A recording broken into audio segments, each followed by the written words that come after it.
Good evening, insomniac friends.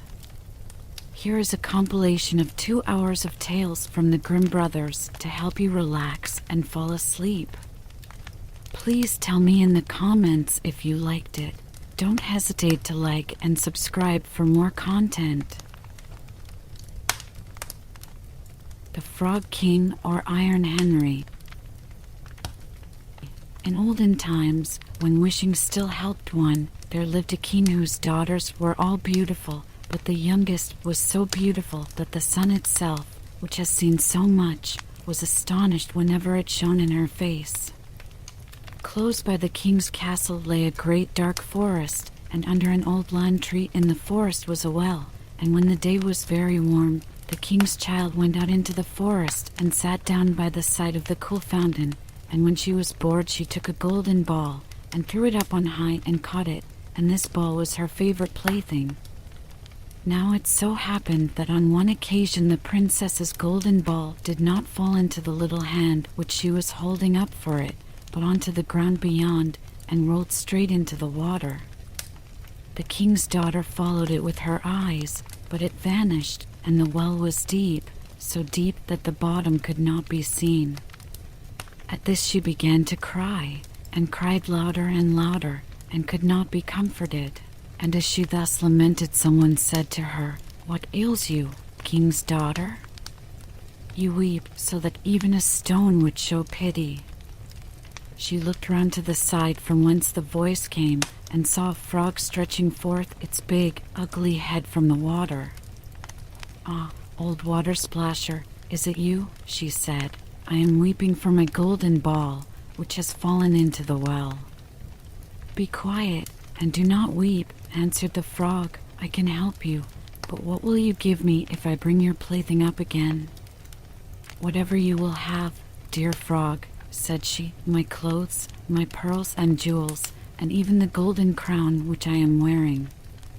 The frog answered, "I do not care for your clothes, your pearls and jewels, nor for your golden crown, but if you will love me and let me be your companion and playfellow, and sit by you at your little table, and eat off your little golden plate, and drink out of your little cup, and sleep in your little bed, if you will promise me this, I will go down below, and bring you your golden ball up again." "Oh yes," said she, "I promise you all you wish, if you will but bring me my ball back again." But she thought, how the silly frog does talk. All he does is to sit in the water with the other frogs and croak. He can be no companion to any human being.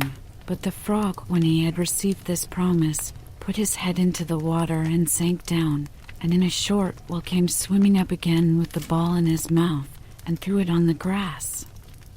The king's daughter was delighted to see her pretty plaything once more, and picked it up and ran away with it. "Wait, wait," said the frog. "Take me with you. I can't run as you can." But what did it avail him to scream his croak, croak after her as loudly as he could? She did not listen to it, but ran home and soon forgot the poor frog, who was forced to go back into his well again.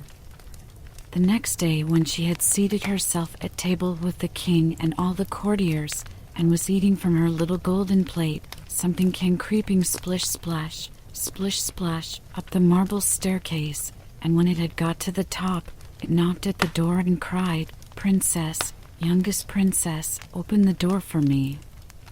She ran to see who was outside, but when she opened the door, there sat the frog in, down to dinner again, and was quite frightened. The king saw plainly that her heart was beating violently, and said, "My child, what are you so afraid of? Is there perchance a giant outside who wants to carry you away?" "Ah, no," replied she. "It is no giant, but a disgusting frog." "What does a frog want with you?" "Ah, dear father, yesterday as I was in the forest sitting by the well, playing, my golden ball fell into the water. And because I cried so, the frog brought it out again for me, and because he so insisted, I promised him he should be my companion, but I never thought he would be able to come out of his water. And now he is outside there and wants to come into me." In the meantime, it knocked a second time and cried, "Princess, youngest princess, open the door for me. Do you not know what you said to me yesterday by the cool waters of the well? Princess, youngest princess, open the door for me." Then said the king, "That which you have promised must you perform. Go and let him in." She went and opened the door, and the frog hopped in and followed her, step by step, to her chair. There he sat and cried, "Lift me up beside you." She delayed until at last the king commanded her to do it. Once the frog was on the chair, he wanted to be on the table, and when he was on the table he said, "Now push your little golden plate nearer to me that we may eat together." She did this, but it was easy to see that she did not do it willingly. The frog enjoyed what he ate, but almost every mouthful she took choked her. At length he said, "I have eaten and am satisfied. Now I am tired. Carry me into your little room and make your little silken bed ready, and we will both lie down and go to sleep." The king's daughter began to cry, for she was afraid of the cold frog, which she did not like to touch, and which was now to sleep in her pretty, clean little bed. But the king grew angry and said, "Helped you when you were in trouble ought not afterwards to be which she did not like to touch, and which was now to sleep in her pretty, clean little bed." But the king grew angry and said, "He who helped you when you were in trouble ought not afterwards to be despised by you." So she took hold of the frog with 2 fingers, carried him upstairs, and put him in a corner. But when she was in bed, he crept to her and said, "I am tired. I want to sleep as well as you. Lift me up, or I will tell your father." At this she was terribly angry, and took him up and threw him with all her might against the wall. "Now, will you be quiet, odious frog?" said she. But when he fell down, he was no frog, but a king's son with kind and beautiful eyes. He by her father's will was now her dear companion and husband. Then he told her how he had been bewitched by a wicked witch, and how no one could have delivered him from the well but herself, and that tomorrow they would go together into his kingdom. Then they went to sleep, and next morning when the sun awoke them, a carriage came driving up with 8 white horses, which had white ostrich feathers on their heads, and were harnessed with golden chains, and behind stood the young king's servant Faithful Henry. Faithful Henry had been so unhappy when his master was changed into a frog that he had caused 3 iron bands to be laid round his heart, lest it should burst with grief and sadness. The carriage was to conduct the young king into his kingdom. Faithful Henry helped them both in, and placed himself behind again, and was full of joy because of this deliverance. And when they had driven a part of the way, the king's son heard a cracking behind him as if something had broken. So he turned round and cried, "Henry, the carriage is breaking." "No, master, it is not the carriage. It is a band from my heart, which was put there in my great pain when you were a frog and imprisoned in the well." Again and once again, while they were on their way, something cracked, and each time the king's son thought the carriage was breaking, but it was only the bands which were springing from the heart of Faithful Henry, because his master was set free and was happy.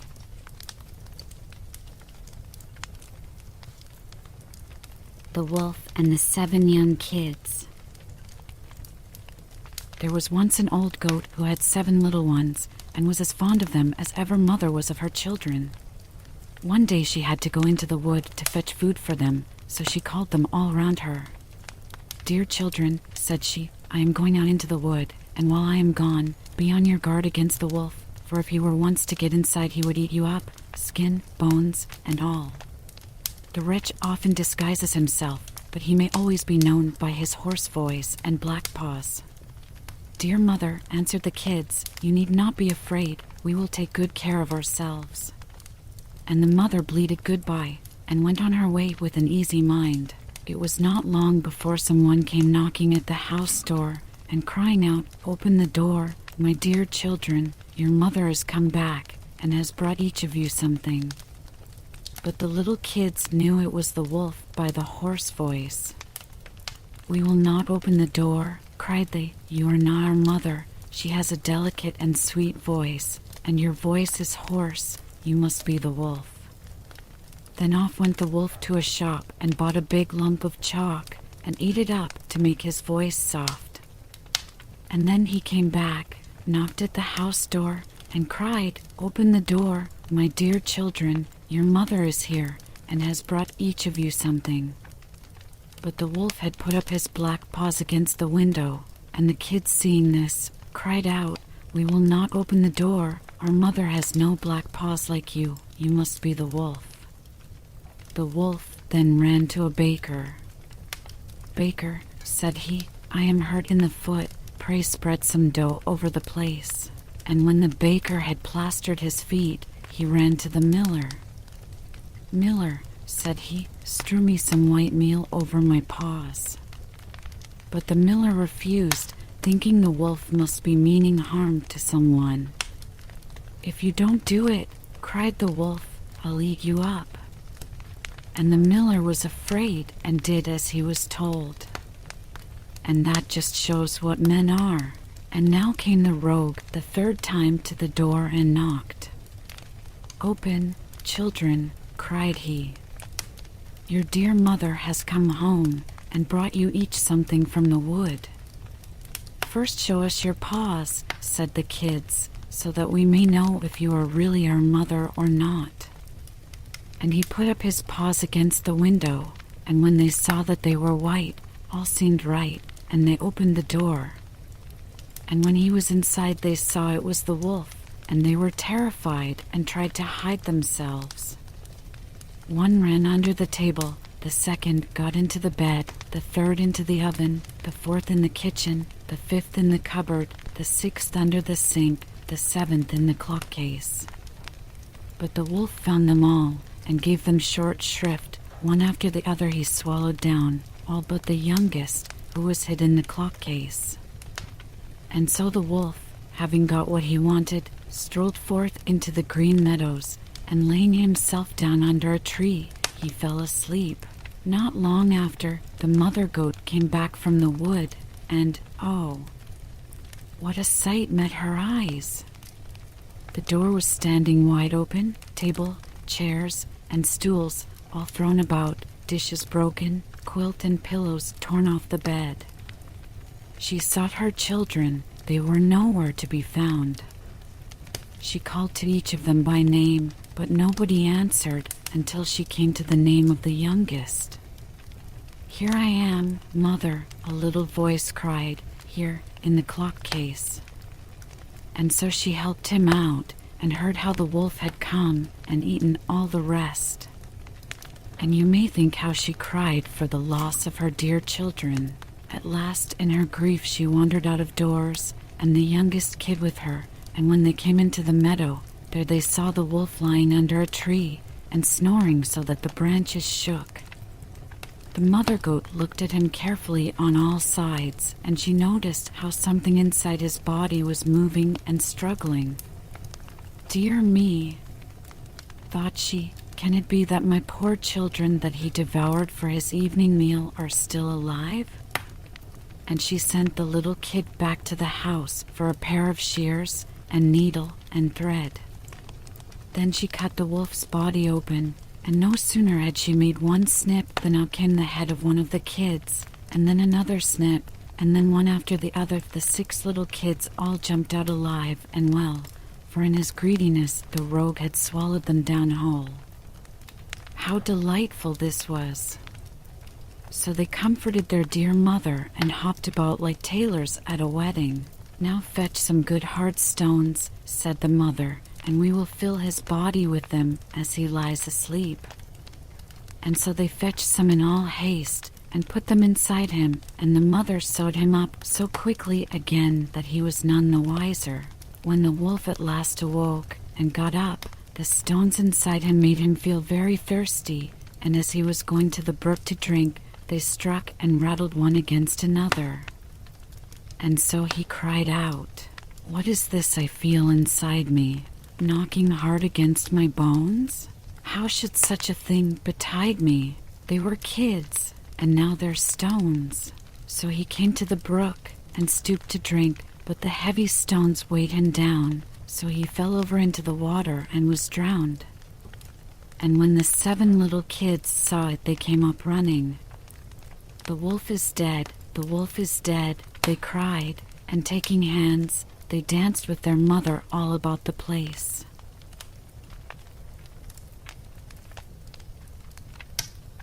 Puss in Boots.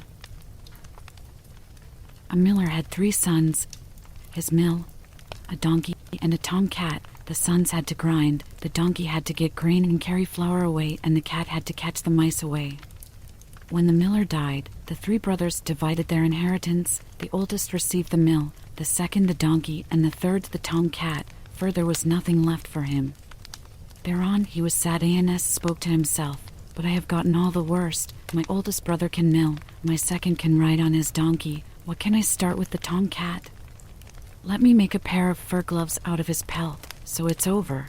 "Listen," said the tomcat, who had understood everything. What he said, "You do not need to kill me to get a pair of bad gloves from my pelt.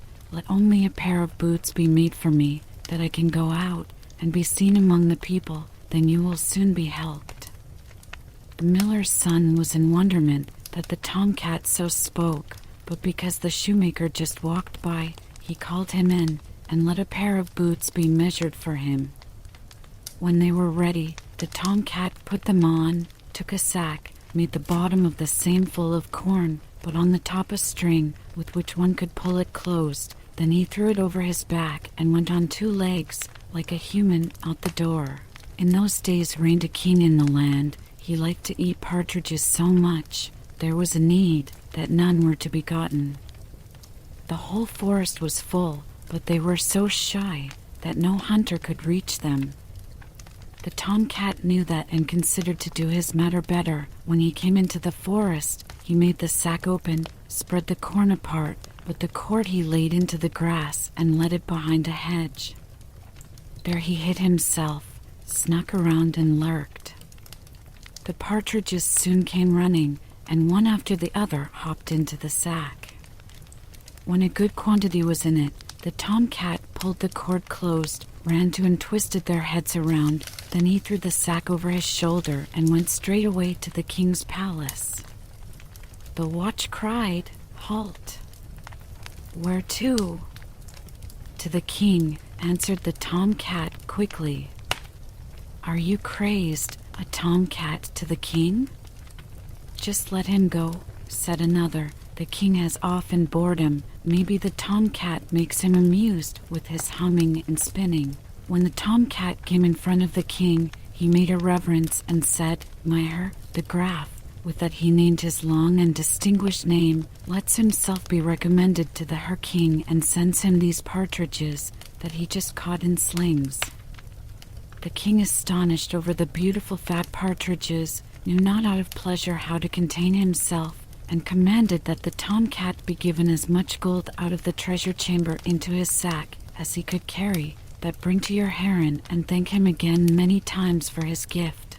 But the poor miller's son sat at home at the window, supported his head in his hand, and thought that he had spent his last for the tomcat's boots, and what large things will he be able to bring back?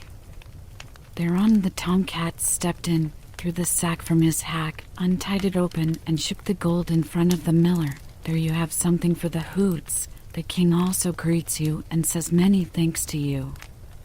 The miller was glad over the wealth, without understanding rightly how it came to be. But the tomcat, as he took off his boots, told him everything. Then he said, "You do have money enough now, but it should not stay with that. Tomorrow I will put my boots on again. You will become richer still. I also told the king that you are a Graf." On the next day the tomcat went, as he had said, well booted, to hunting again, and brought the king a rich catch. So it went all days, and the tomcat brought gold home all days, and was so popular as one by the king that he was allowed to come in and go out and prowl around in the palace where he wanted. One time the tomcat stood in the king's kitchen by the stove and warmed himself. Thereon came the coachman and cursed, "I wish king and the princess were at the executioner. I wanted to go to Wirtschau's and drink once and play cards. There I should drive them spazieren at the lake." As the tomcat heard that, he snuck home and told his hern, "If a graf you want to be and become rich, so come outside with me to the lake and bathe yourself therein." The miller did not know what he should say to that, but followed the tomcat, went with him, undressed splinter naked, and sprang into the water. But the tomcat took his clothes, carried them away, and hid them. No sooner was he finished with that, thereon came the king driving by. The tomcat immediately began pathetically to lament, "Ach! All merciful king, Maynard bathed himself here in the lake. Thereon a thief came and stole his clothes that lay on the shore. Now the Herr Graf is in the water and cannot come out, and if he stays in longer he will catch cold and die." When the king heard that, he called halt, and one of his people had to chase back and of the king's clothes bring hack. The Herr Graf put on the magnificent clothes, and because the king anyway for the partridges that he thought to have received from him held his worth, so he had to sit with them in the carriage. The princess was also not upset over it, because the Graf was young and handsome, and she liked him quite well. But the tomcat went ahead and came to a large grass field where over 100 people were making hay. "Who does this grass field belong to, you people?" said the tomcat. "The great magician. Listen, the king will soon drive by. When he asks who the grass field belongs to, so answer, the Gräfin, and if you do not do that, you will all be struck dead." Thereon the tomcat went further and came to a grain field, so large that no one could oversee it. There stood more than 200 people and cut the grain. "Whose grain is this, you people?" "The magician. Listen, the king will drive by now. When he asks who the grain belongs to, so answer, the Gräfin, and if you do not do that, you will all be struck dead." Finally, the tomcat came to a magnificent forest. There stood more than 300 people, felled the big oaks and made wood. "Whose forest is this, you people?" "The magician. Listen, the king will drive by now. When he asks who the forest belongs to, so answer, the Gräfin, and if you do not do that, you will all be killed." The tomcat went still further. The people all looked after him, and because he looked so wonderly, and as a human walked in the boots, they were afraid of him. He soon came to the magician's palace, stepped boldly in, and in front of him. The magician looked at him contemptuously and asked him what he wanted. The tomcat made a reverence and said, "I have beard that you could transform yourself into every animal you chose by your own will. What a hound, fox, or even wolf concerns, that I will well believe, but of an elephant that seems to me quite impossible, and therefore I have come to convince myself." The magician said proudly, "That is a trifle to me, and in that wink of an eye was transformed into an elephant." "That is much, but also in a lion?" "That is also nothing," said the magician, and stood as a lion in front of the tomcat. The tomcat made as if startled, and cried, "That is unbelievable and unheard of. The same I would never had dreamed of coming into my thoughts. But more still, all else, it would be, if you could transform yourself into such a small animal as a mouse is. You can certainly do more than any other magician in the world, but that will be certainly too high for you." The magician was very friendly from the sweet words, and said, "Oja, dear catlet, that I can also," and sprang as a mouse around the room. The tomcat was after him, caught the mouse with one jump, and ate him up. But the king was still driving spazieren with the Gräfin and the princess, and came to the large field. "Who does the hay belong to?" asked the king. The Hergräfin cried all, as the tomcat had commanded them. "Thou have a pretty piece of land, Herr Graf," said he. Thereafter they came to the large grain field. "Who does the grain belong to, you people?" "The Herrn Gräfin." "Ei, Herr Graf." "Large, big estates." "They're on to the forest. Who does the wood belong to, you people?" "The Herrn Gräfin."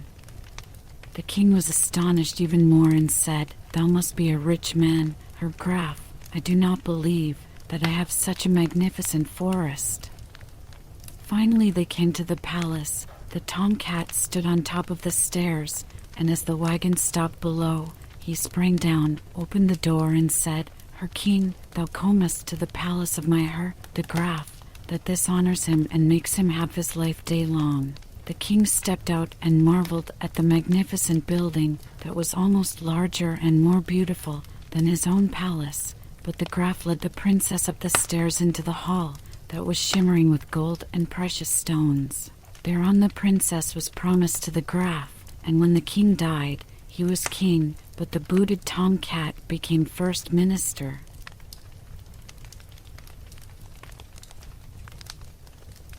The Golden Goose. There was a man who had 3 sons, the youngest of whom was called the Simpleton, and was despised, laughed at, and neglected on every occasion.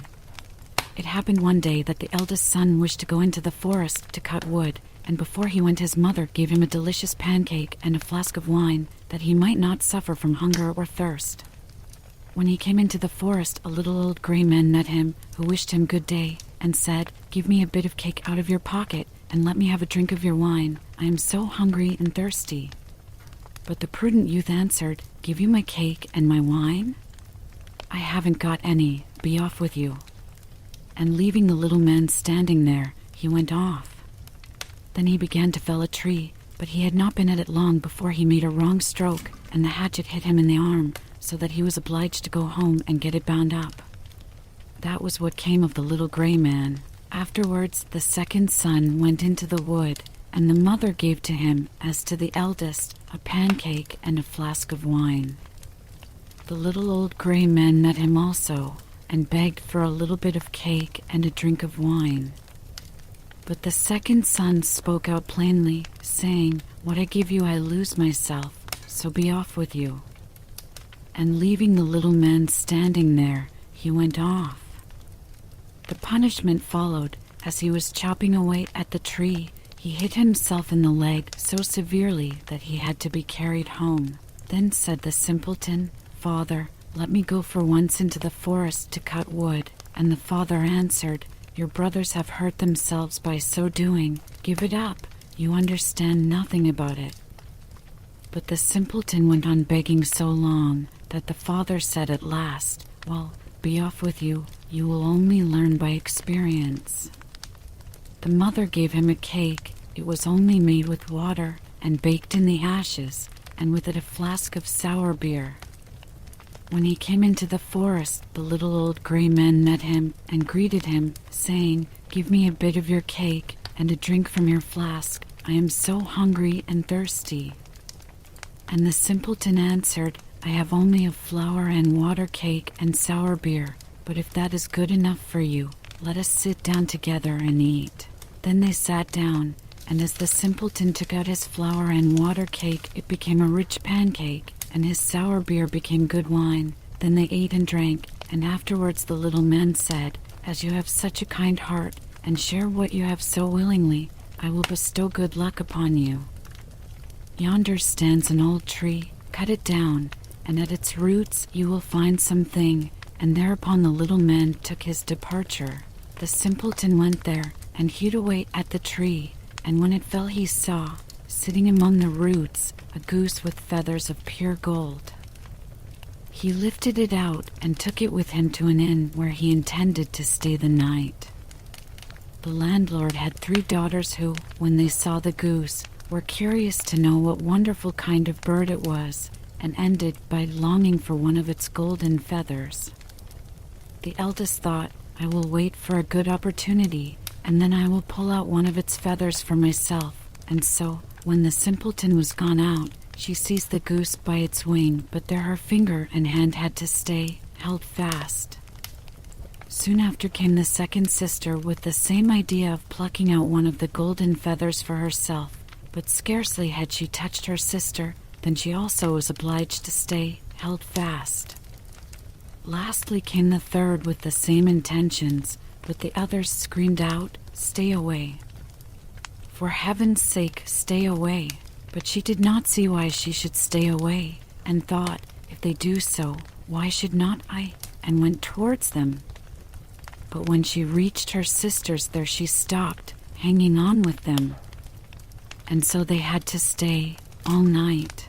The next morning the simpleton took the goose under his arm and went away, unmindful of the three girls that hung on to it.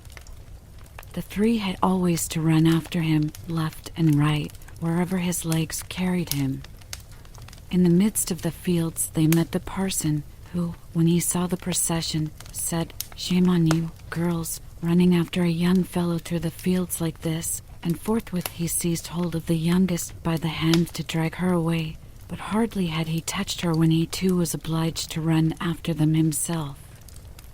Not long after the sexton came that way, and seeing the respected parson following at the heels of the three girls, he called out, "Oh, your reverence, whither away so quickly?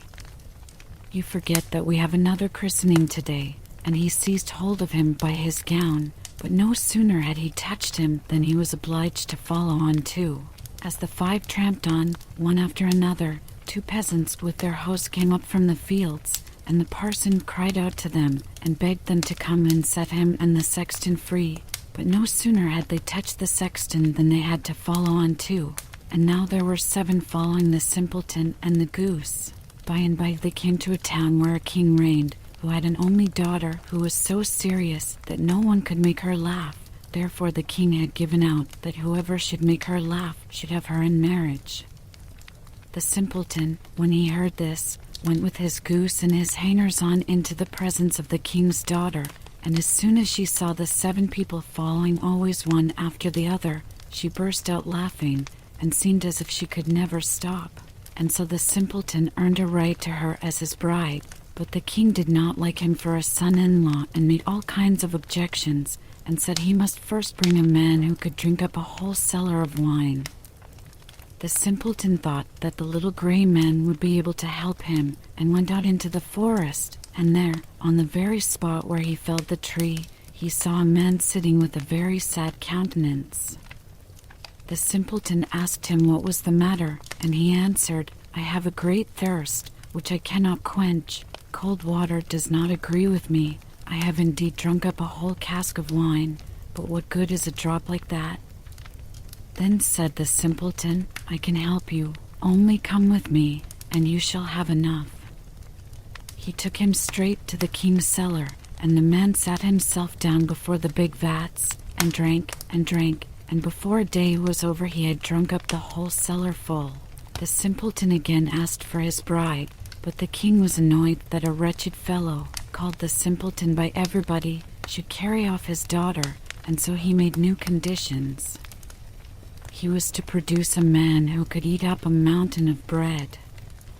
The simpleton did not hesitate long, but ran quickly off to the forest, and there in the same place sat a man who had fastened a strap round his body, making a very piteous face, and saying, "I have eaten a whole bakehouse full of rolls, but what is the use of that when one is so hungry as I am? My stomach feels quite empty, and I am obliged to strap myself together, that I may not die of hunger." The simpleton was quite glad of this, and said, "Get up quickly, and come along with me, and you shall have enough to eat." He led him straight to the king's courtyard, where all the meal in the kingdom had been collected and baked into a mountain of bread. The man out of the forest settled himself down before it and hastened to eat, and in one day the whole mountain had disappeared. Then the simpleton asked for his bride the 3rd time. The king, however, found one more excuse, and said he must have a ship that should be able to sail on land or on water. "So soon," said he, "as you come sailing along with it, you shall have my daughter for your wife." The simpleton went straight to the forest, and there sat the little old gray man with whom he had shared his cake, and he said, "I have eaten for you, and I have drunk for you. I will also give you the ship, and all because you were kind to me at the first." Then he gave him the ship that could sail on land and on water, and when the king saw it, he knew he could no longer withhold his daughter. The marriage took place immediately, and at the death of the king the simpleton possessed the kingdom and lived long and happily with his wife.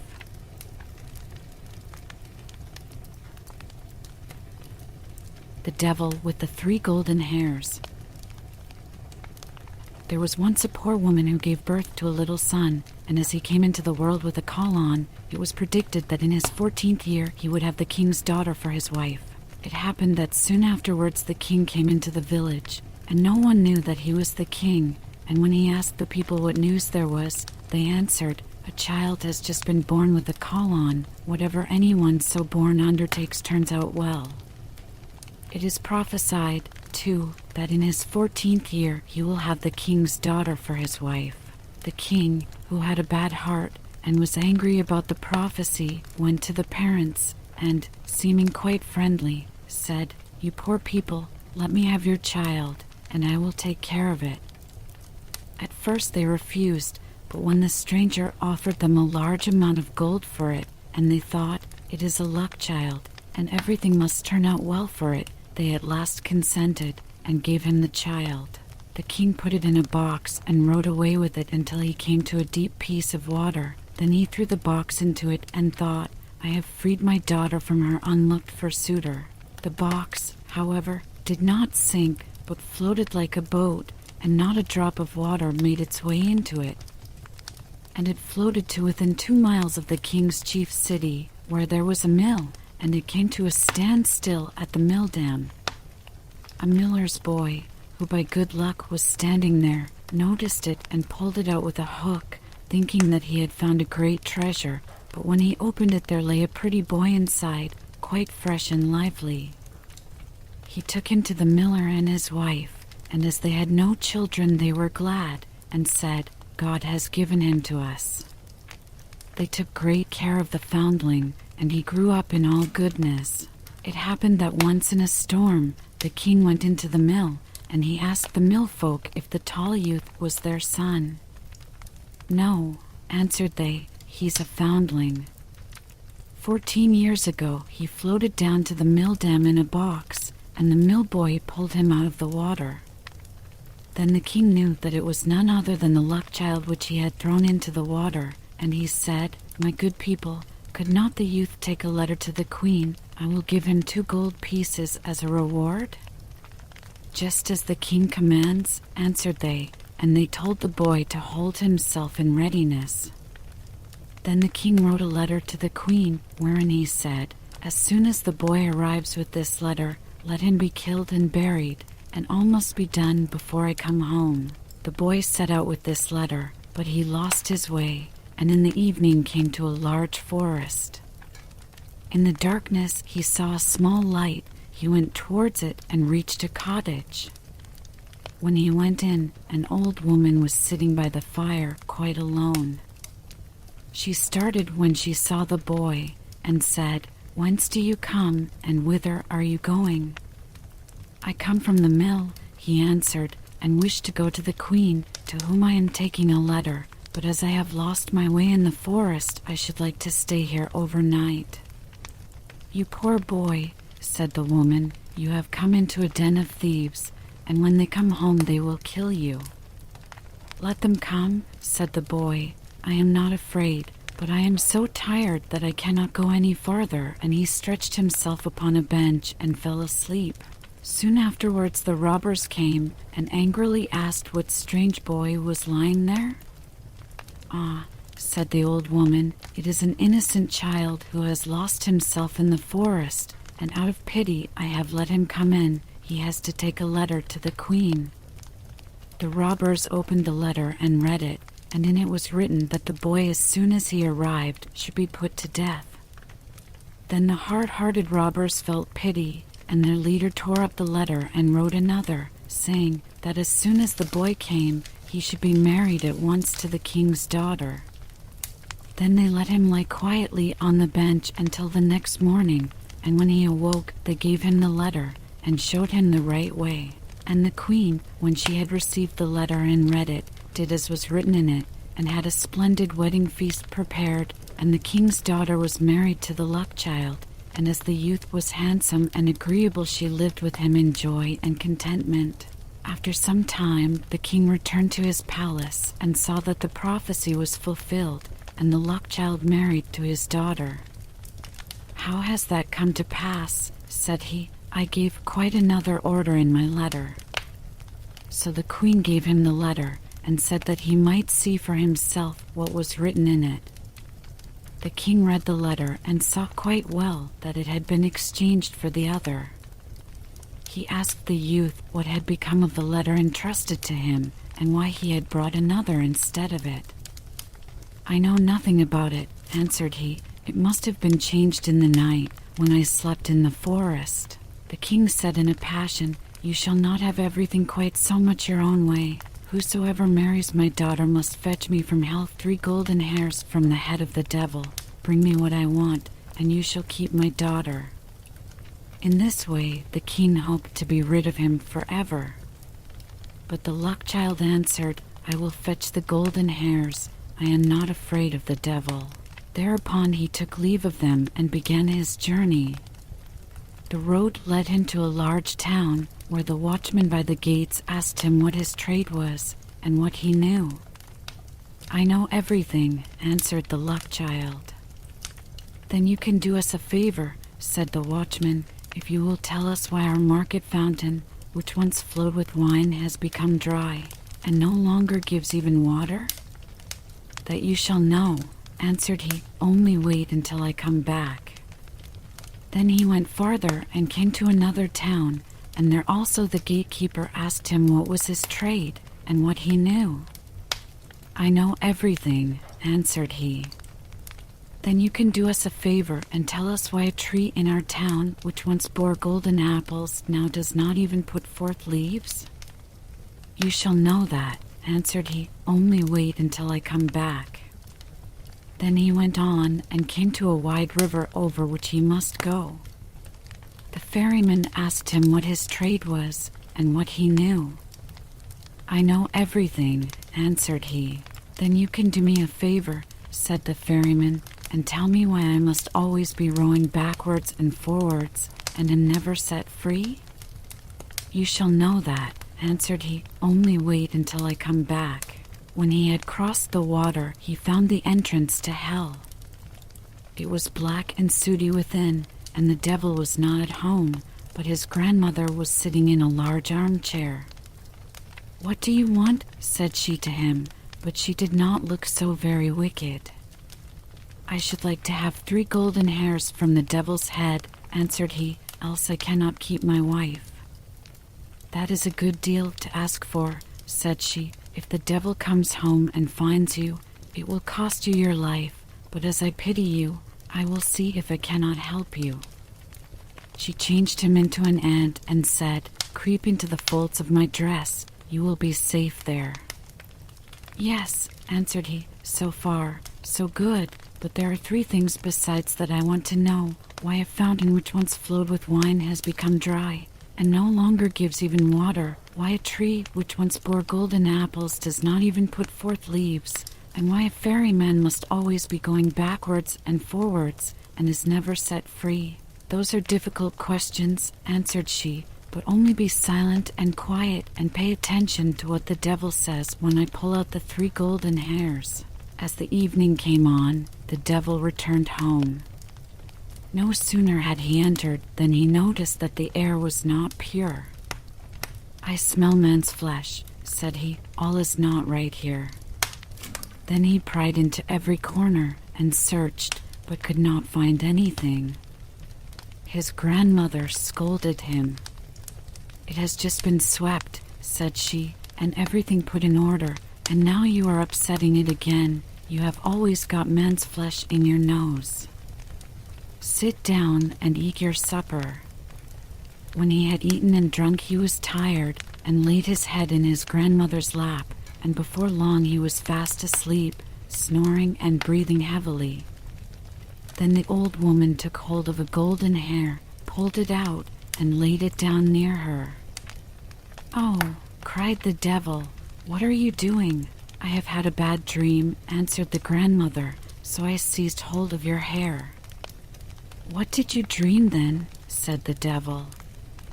"I dreamed that a fountain in a marketplace from which wine once flowed was dried up, and not even water would flow out of it. What is the cause of it?" "Oh, ho!" "If they did but know it," answered the devil, "there is a toad sitting under a stone in the well. If they killed it, the wine would flow again." He went to sleep again and snored until the windows shook. Then she pulled the second hair out. "Ha!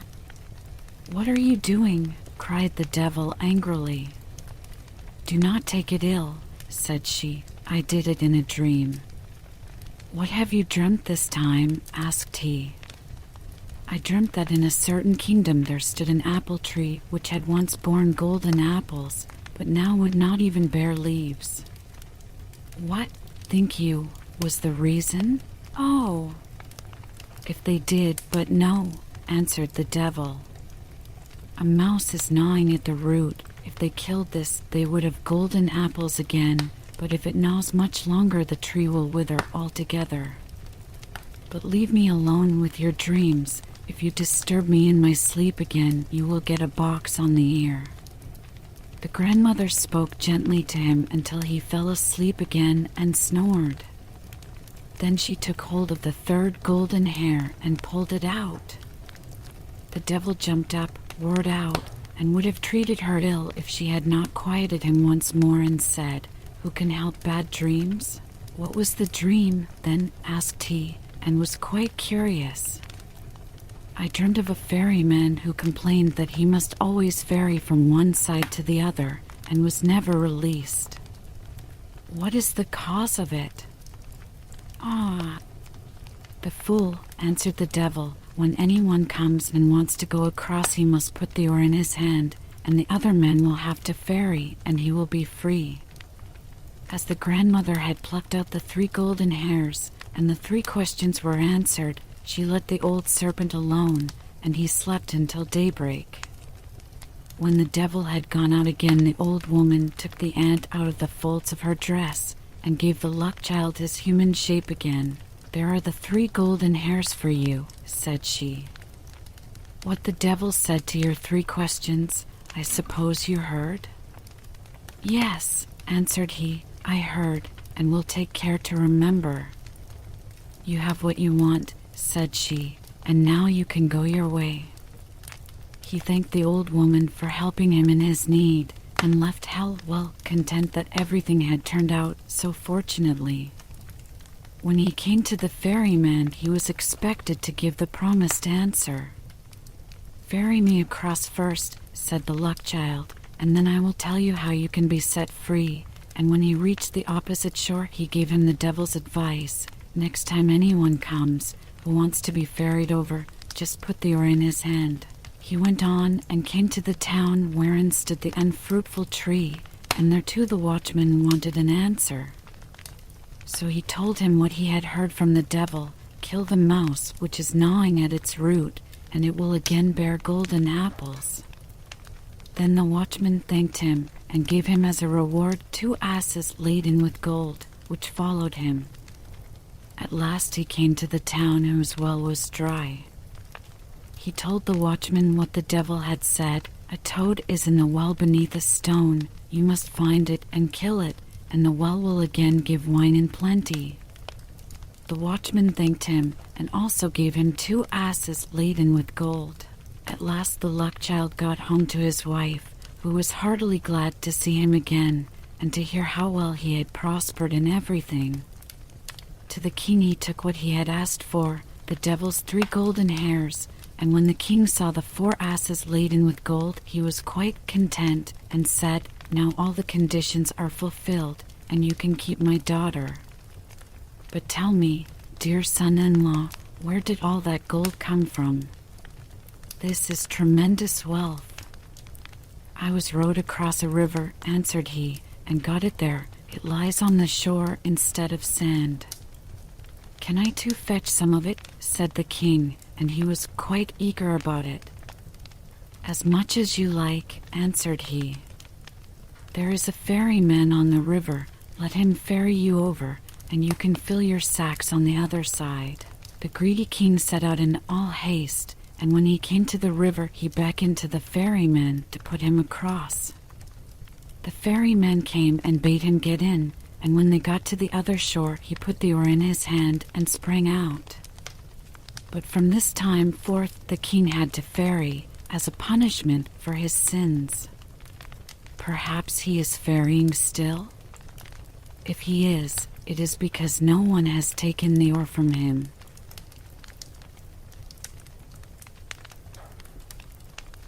The Valiant Little Tailor. One summer morning a little tailor was sitting on his board near the window and working cheerfully with all his might when an old woman came down the street crying, "Good jelly to sell. Good jelly to sell." The cry sounded pleasant in the little tailor's ears, so he put his head out of the window and called out, "Here, my good woman, come here if you want a customer." So the poor woman climbed the steps with her heavy basket and was obliged to unpack and display all her pots to the tailor. He looked at every one of them, and lifting all the lids, applied his nose to each, and said at last, "The jelly seems pretty good. You may weigh me out 4½ ounces, or I don't mind having 1/4 of a pound." The woman, who had expected to find a good customer, gave him what he asked for, but went off angry and grumbling. "This jelly is the very thing for me," cried the little tailor. "It will give me strength and cunning." And he took down the bread from the cupboard, cut a whole round of the loaf, and spread the jelly on it, laid it near him, and went on stitching more gallantly than ever. All the while the scent of the sweet jelly was spreading throughout the room, where there were quantities of flies, who were attracted by it and flew to partake. "Now then, who asked you to come?" said the tailor, and drove the unbidden guests away. But the flies, not understanding his language, were not to be got rid of like that, and returned in larger numbers than before. Then the tailor, not being able to stand it any longer, took from his chimney corner a ragged cloth, and saying, "Now, I'll let you have it, beat it among them unmercifully." When he ceased and counted the slain, he found 7 lying dead before him. "This is indeed somewhat," he said, wondering at his own gallantry. "The whole town shall know this." So he hastened to cut out a belt, and he stitched a caret and put on it in large capitals 7 at one blow. "The town, did I say?" said the little tailor. "The whole world shall know it." And his heart quivered with joy like a lamb's tail. The tailor fastened the belt round him and began to think of going out into the world, for his workshop seemed too small for his worship. So he looked about in all the house for something that it would be useful to take with him, but he found nothing but an old cheese, which he put in his pocket. Outside the door he noticed that a bird had got caught in the bushes, so he took that and put it in his pocket with the cheese. Then he set out gallantly on his way, and as he was light and active he felt no fatigue. The way led over a mountain, and when he reached the topmost peak he saw a terrible giant sitting there and looking about him at his ease. The tailor went bravely up to him, called out to him, and said, "Comrade, good day. There you sit looking over the wide world. I am on the way thither to seek my fortune. Have you a fancy to go with me?" The giant looked at the tailor contemptuously and said, "You little rascal. You miserable fellow." "That may be," answered the little tailor, and undoing his coat he showed the giant his belt. "You can read there whether I am a man or not." The giant read 7 at one blow, and thinking it meant men that the tailor had killed, felt at once more respect for the little fellow. But as he wanted to prove him, he took up a stone and squeezed it so hard that water came out of it. "Now you can do that," said the giant. "That is, if you have the strength for it." "That's not much," said the little tailor. "I call that play." And he put his hand in his pocket and took out the cheese and squeezed it so that the whey ran out of it. "Well," said he, "what do you think of that?" The giant did not know what to say to it, for he could not have believed it of the little man. Then the giant took up a stone and threw it so high that it was nearly out of sight. "Now, little fellow, suppose you do that." "Well thrown," said the tailor, "but the stone fell back to earth again. I will throw you one that will never come back." So he felt in his pocket, took out the bird, and threw it into the air.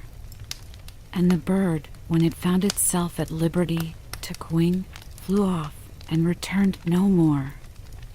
"What do you think of that, comrade?" asked the tailor. "There is no doubt that you can throw," said the giant, "but we will see if you can carry." He led the little tailor to a mighty oak tree which had been felled, and was lying on the ground, and said, "Now, if you are strong enough, help me to carry this tree out of the wood." "Willingly," answered the little man. "You take the trunk on your shoulders, I will take the branches with all their foliage. That is much the most difficult." So the giant took the trunk on his shoulders, and the tailor seated himself on a branch, and the giant, who could not see what he was doing, had the whole tree to carry, and the little man on it as well.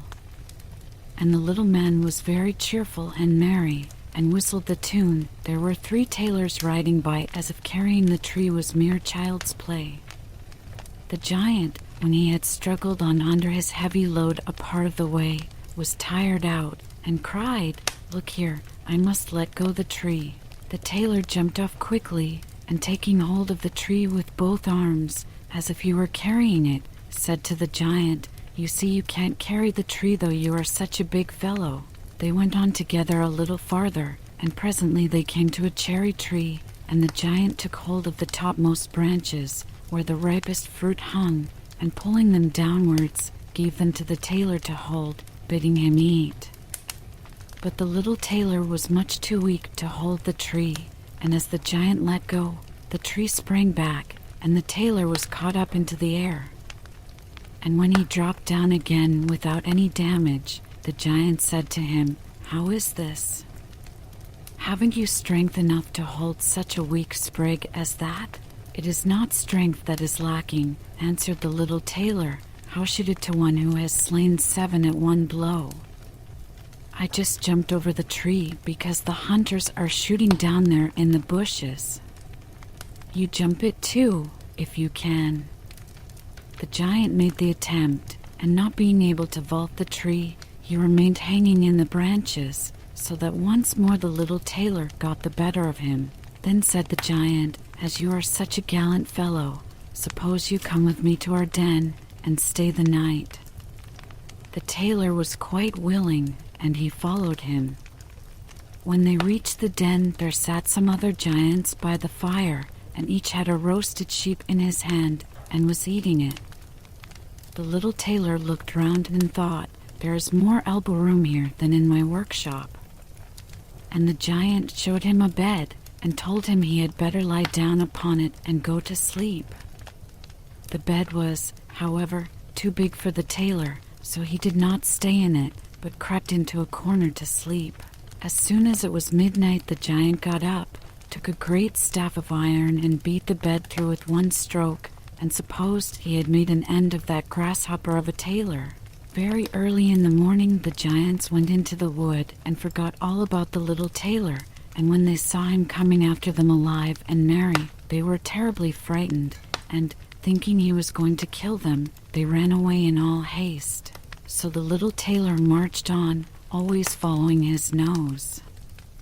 And after he had gone a great way, he entered the courtyard belonging to a king's palace, and there he felt so overpowered with fatigue that he lay down and fell asleep. In the meanwhile came various people, who looked at him very curiously and read on his belt, 7 at one blow. "Oh," said they, "why should this great lord come here in time of peace? What a mighty champion he must be." Then they went and told the king about him, and they thought that if war should break out, what a worthy and useful man he would be, and that he ought not to be allowed to depart at any price. The king then summoned his council and sent one of his courtiers to the little tailor to beg him, so soon as he should wake up, to consent to serve in the king's army. So the messenger stood and waited at the sleeper's side until his limbs began to stretch and his eyes to open, and then he carried his answer back. And the answer was, "That was the reason for which I came," said the little tailor. "I am ready to enter the king's service." So he was received into it very honorably, and a separate dwelling set apart for him. But the rest of the soldiers were very much set against the little tailor, and they wished him 1,000 miles away. "What shall be done about it?" they said among themselves. "If we pick a quarrel and fight with him, then 7 of us will fall at each blow. That will be of no good to us." So they came to a resolution and went all together to the king to ask for their discharge. "We never intended," said they, "to serve with a man who kills 7 at a blow." The king felt sorry to lose all his faithful servants because of one man, and he wished that he had never seen him and would willingly get rid of him if he might. But he did not dare to dismiss the little tailor for fear he should kill all the king's people and place himself upon the throne. He thought a long while about it, and at last made up his mind what to do. He sent for the little tailor and told him that as he was so great a warrior, he had a proposal to make to him. He told him that in a wood in his dominions dwelled 2 giants who did great damage by robbery, murder, and fire, and that no man durst go near them for fear of his life. But that if the tailor should overcome and slay both these giants, the king would give him his only daughter in marriage and half his kingdom as dowry, and then 100 horsemen should go with him to give him assistance. That would be something for a man like me, one thought the little tailor. A beautiful princess and half a kingdom are not to be had every day. And he said to the king, "Oh yes, I can soon overcome the giants, and you'd have no need of the 100 horsemen. He who can kill 7 at one blow has no need to be afraid of 2. So the little tailor set out, and the 100 horsemen followed him. When he came to the border of the wood, he said to his escort, "Stay here while I go to attack the giants." Then he sprang into the wood and looked about him right and left. After a while, he caught sight of the 2 giants. They were lying down under a tree asleep and snoring so that all the branches shook. The little tailor, all alive, filled both his pockets with stones and climbed up into the tree and made his way to an overhanging bough so that he could seat himself just above the sleepers, and from there he let one stone after another fall on the chest of one of the giants. For a long time the giant was quite unaware of this, but at last he waked up and pushed his comrade and said, "What are you hitting me for?" "You are dreaming," said the other. "I am not touching you." And they composed themselves again to sleep, and the tailor let fall a stone on the other giant. "What can that be?" cried he. "What are you casting at me?" "I am casting nothing at you," answered the first, grumbling. They disputed about it for a while, but as they were tired, they gave it up at last, and their eyes closed once more. Then the little tailor began his game anew, picked out a heavier stone, and threw it down with force upon the first giant's chest. "This is too much," cried he, and sprang up like a madman and struck his companion such a blow that the tree shook above them. The other paid him back with ready coin, and they fought with such fury that they tore up trees by their roots to use for weapons against each other, so that at last they both of them lay dead upon the ground. And now the little tailor got down. "Another piece of luck," said he, "that the tree I was sitting in did not get torn up too, or else I should have had to jump like a squirrel from one tree to another." Then he drew his sword and gave each of the giants a few hacks in the breast, and went back to the horsemen and said, "The deed is done. I have made an end of both of them, but it went hard with me. In the struggle they rooted up trees to defend themselves, but it was of no use. They had to do with a man who can kill 7 at one blow." "Then are you not wounded?" asked the horseman. "Nothing of the sort," answered the tailor. "I have not turned a hair." The horsemen still would not believe it, and rode into the wood to see, and there they found the giants wallowing in their blood, and all about them lying the uprooted trees. The little tailor then claimed the promised boon, but the king repented him of his offer, and he sought again how to rid himself of the hero. "Before you can possess my daughter and the half of my kingdom," said he to the tailor, "you must perform another heroic act. In the wood lives a unicorn who does great damage. You must secure him. A unicorn does not strike more terror into me than 2 giants. 7 at one blow." "That is my way," was the tailor's answer. So, taking a rope and an axe with him, he went out into the wood and told those who were ordered to attend him to wait outside. He had not far to seek. The unicorn soon came out and sprang at him as if he would make an end of him without delay. "Softly, softly," said he, "most haste, worse speed," and remained standing until the animal came quite near. Then he slipped quietly behind a tree. The unicorn ran with all his might against the tree and stuck his horn so deep into the trunk that he could not get it out again, and so was taken.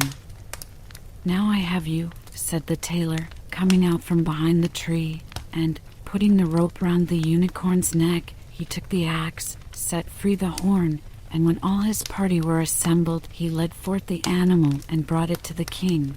The king did not yet wish to give him the promised reward, and set him a 3rd task to do.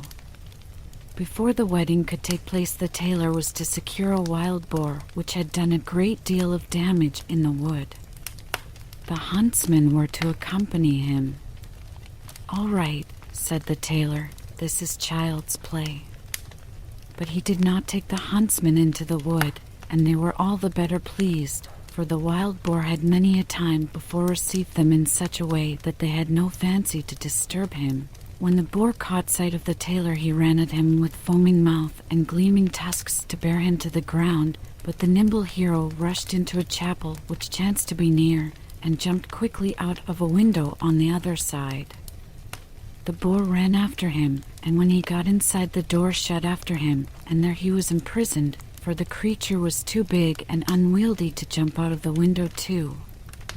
Then the little tailor called the huntsmen that they might see the prisoner with their own eyes, and then he betook himself to the king, who now, whether he liked it or not, was obliged to fulfill his promise and give him his daughter and the half of his kingdom.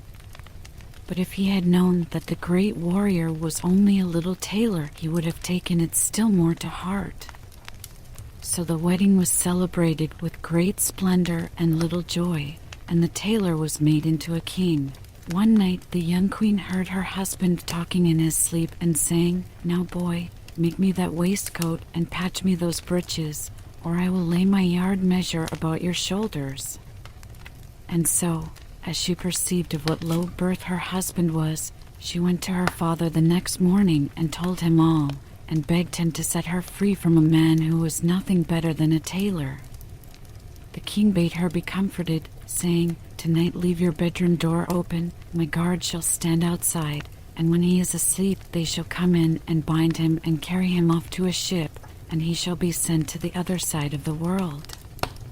So the wife felt consoled, but the king's water-bearer, who had been listening all the while, went to the little tailor and disclosed to him the whole plan. "I shall put a stop to all this," said he. At night he lay down as usual in bed, and when his wife thought that he was asleep, she got up, opened the door, and lay down again. The little tailor, who only made believe to be asleep, began to murmur plainly, "Now, boy, make me that waistcoat and patch me those breeches, or I will lay my yard measure about your shoulders. I have slain 7 at one blow, killed 2 giants, caught a unicorn, and taken a wild boar, and shall I be afraid of those who are standing outside my room door?" And when they heard the tailor say this, a great fear seized them. They fled away as if they had been wild hares, and none of them would venture to attack him. And so the little tailor all his lifetime remained a king.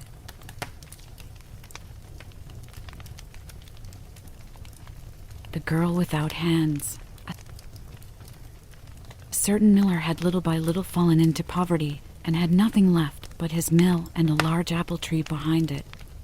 Once when he had gone into the forest to fetch wood, an old man stepped up to him whom he had never seen before, and said, "Why dost thou plague thyself with cutting wood? I will make thee rich, if thou wilt promise me what is standing behind thy mill." "What can that be but my apple tree?" thought the miller, and said, "Yes," and gave a written promise to the stranger. He, however, laughed mockingly and said, "When 3 years have passed, I will come and carry away what belongs to me." And then he went. When the miller got home, his wife came to meet him and said, "Tell me, miller, from whence comes this sudden wealth into our house?" All at once every box and chest was filled. No one brought it in, and I know not how it happened. He answered, "It comes from a stranger who met me in the forest and promised me great treasure. I, in return, have promised him what stands behind the mill. We can very well give him the big apple tree for it." "Ah, husband," said the terrified wife, "that must have been the devil. He did not mean the apple tree, but our daughter, who was standing behind the mill sweeping the yard." The miller's daughter was a beautiful, pious girl, and lived through the 3 years in the fear of God and without sin. When therefore the time was over, and the day came when the evil one was to fetch her, she washed herself clean and made a circle round herself with chalk. The devil appeared quite early, but he could not come near to her. Angrily, he said to the miller, "Take all water away from her, that she may no longer be able to wash herself, for otherwise I have no power over her." The miller was afraid, and did so. The next morning the devil came again, but she had wept on her hands, and they were quite clean. Again he could not get near her, and furiously said to the miller, "Cut her hands off, or else I cannot get the better of her." The miller was shocked and answered, "How could I cut off my own child's hands?" Then the evil one threatened him and said, "If thou dost not do it, thou art mine, and I will take thee thyself." The father became alarmed and promised to obey him. So he went to the girl and said, "My child, if I do not cut off both thine hands, the devil will carry me away, and in my terror I have promised to do it. Help me in my need, and forgive me the harm I do thee." She replied, "Dear father, do with me what you will, I am your child." Thereupon she laid down both her hands and let them be cut off. The devil came for the 3rd time, but she had wept so long and so much on the stumps that after all they were quite clean. Then he had to give in, and had lost all right over her. The miller said to her, "I have by means of thee received such great wealth that I will keep thee most delicately as long as thou livest." But she replied, "Here I cannot stay. I will go forth. Compassionate people will give me as much as I require." Thereupon she caused her maimed arms to be bound to her back, and by sunrise she set out on her way, and walked the whole day until night fell. Then she came to a royal garden, and by the shimmering of the moon she saw that trees covered with beautiful fruits grew in it, but she could not enter, for there was much water round about it. And as she had walked the whole day and not eaten one mouthful, and hunger tormented her, she thought, "Ah, if I were but inside, that I might eat of the fruit, else must I die of hunger." Then she knelt down, called on God the Lord, and prayed. And suddenly an angel came towards her, who made a dam in the water, so that the moat became dry and she could walk through it. And now she went into the garden, and the angel went with her. she saw a tree covered with beautiful pears, but they were all counted. Then she went to them, and to still her hunger, ate one with her mouth from the tree, but no more.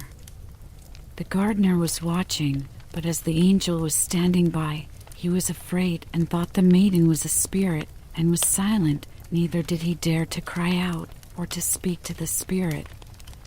When she had eaten the pear, she was satisfied, and went and concealed herself among the bushes.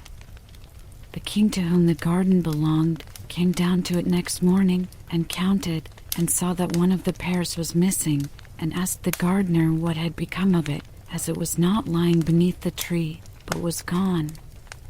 Then answered the gardener, "Last night a spirit came in, who had no hands, and ate off one of the pears with its mouth." The king said, "How did this spirit get over the water, and where did it go after it had eaten the pear?" The gardener answered, "Someone came in a snow-white garment from heaven who made a dam, and kept back the water, that the spirit might walk through the moat. And as it must have been an angel, I was afraid, and asked no questions, and did not cry out. When the spirit had eaten the pear, it went back again." The king said, "If it be as thou sayest, I will watch with thee tonight." When it grew dark, the king came into the garden and brought a priest with him, who was to speak to the spirit. All three seated themselves beneath the tree and watched.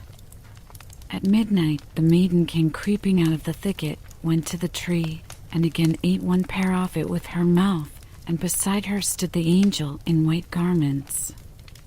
Then the priest went out to them and said, "Comest thou from heaven or from earth? Art thou a spirit or a human being?" She replied, "I am no spirit, but an unhappy mortal deserted by all but God." The king said, "If thou art forsaken by all the world, yet will I not forsake thee." He took her with him into his royal palace, and as she was so beautiful and good, he loved her with all his heart, had silver hands made for her, and took her to wife. After a year, the king had to take the field, so he commended his young queen to the care of his mother and said, "If she is brought to bed, take care of her, nurse her well, and tell me of it at once in a letter." Then she gave birth to a fine boy. So the old mother made haste to write and announce the joyful news to him. But the messenger rested by a brook on the way, and as he was fatigued by the great distance, he fell asleep. Then came the devil, who was always seeking to injure the good queen, and exchanged the letter for another, in which was written that the queen had brought a monster into the world. When the king read the letter, he was shocked and much troubled, but he wrote in answer that they were to take great care of the queen and nurse her well until his arrival. The messenger went back with the letter, but rested at the same place and again fell asleep. Then came the devil once more, and put a different letter in his pocket, in which it was written that they were to put the queen and her child to death. The old mother was terribly shocked when she received the letter, and could not believe it. She wrote back again to the king, but received no other answer, because each time the devil substituted a false letter, and in the last letter it was also written that she was to preserve the queen's tongue and eyes as a token that she had obeyed. But the old mother wept to think such innocent blood was to be shed, and had a hind brought by night, and cut out her tongue and eyes, and kept them. Then said she to the queen, "I cannot have thee killed as the king commands, but here thou mayst stay no longer. Go forth into the wide world with thy child, and never come here again." The poor woman tied her child on her back, and went away with eyes full of tears. She came into a great wild forest, and then she fell on her knees and prayed to God, and the angel of the Lord appeared to her and led her to a little house on which was a sign with the words, "Here all dwell free." A snow-white maiden came out of the little house and said, "Welcome, Lady Queen," and conducted her inside. Then they unbound the little boy from her back, and held him to her breast that he might feed, and laid him in a beautifully made little bed. Then said the poor woman, "From whence knowest thou that I was a queen?" The white maiden answered, "I am an angel sent by God to watch over thee and thy child." The queen stayed 7 years in the little house and was well cared for, and by God's grace, because of her piety, her hands, which had been cut off, grew once more. At last the king came home again from the war, and his first wish was to see his wife and the child. Then his aged mother began to weep and said, "Thou wicked man, why didst thou write to me that I was to take those 2 innocent lives?" And she showed him the 2 letters which the evil one had forged, and then continued, "I did as thou badest me," and she showed the tokens, the tongue and the eyes. Then the king began to weep for his poor wife and his little son so much more bitterly than she was doing, that the aged mother had compassion on him and said, "Be at peace, she still lives. I secretly caused a hind to be killed, and took these tokens from it, but I bound the child to thy wife's back, and bade her go forth into the wide world, and made her promise never to come back here again, because thou wert so angry with her." Then spoke the king, "I will go as far as the sky is blue, and will neither eat nor drink until I have found again my dear wife and my child, if in the meantime they have not been killed or died of hunger." Thereupon the king traveled about for 7 long years, and sought her in every cleft of the rocks and in every cave, but he found her not, and thought she had died of want. During the whole of this time he neither ate nor drank, but God supported him. At length he came into a great forest, and found therein the little house whose sign was, "Here all dwell free." Then forth came the white maiden, took him by the hand, led him in, and said, "Welcome, Lord King," and asked him from whence he came. He answered, "Soon shall I have traveled about for the space of 7 years, and I seek my wife and her child, but cannot find them." The angel offered him meat and drink, but he did not take anything, and only wished to rest a little. Then he lay down to sleep, and put a handkerchief over his face. Thereupon the angel went into the chamber where the queen sat with her son, whom she usually called Sorrowful, and said to her, "Go out with thy child, thy husband hath come." So she went to the place where he lay, and the handkerchief fell from his face. Then said she, "Sorrowful, pick up thy father's handkerchief, and cover his face again." The child picked it up, and put it over his face again. The king in his sleep heard what passed, and had pleasure in letting the handkerchief fall once more. But the child grew impatient, and said, "Dear mother, how can I cover my father's face when I have no father in this world? I have learned to say the prayer, 'Our Father, which art in heaven,' thou hast told me that my father was in heaven, and was the good God, and how can I know a wild man like this? He is not my father." When the king heard that, he got up, and asked who they were. Then said she, "I am thy wife, and that is thy son, Sorrowful." And he saw her living hands, and said, "My wife had silver hands." She answered, "The good God has caused my natural hands to grow again." And the angel went into the inner room, and brought the silver hands, and showed them to him.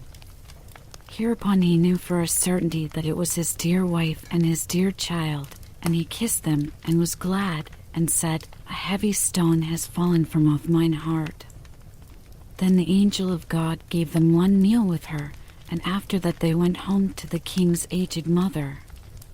There were great rejoicings everywhere, and the king and queen were married again, and lived contentedly to their happy end.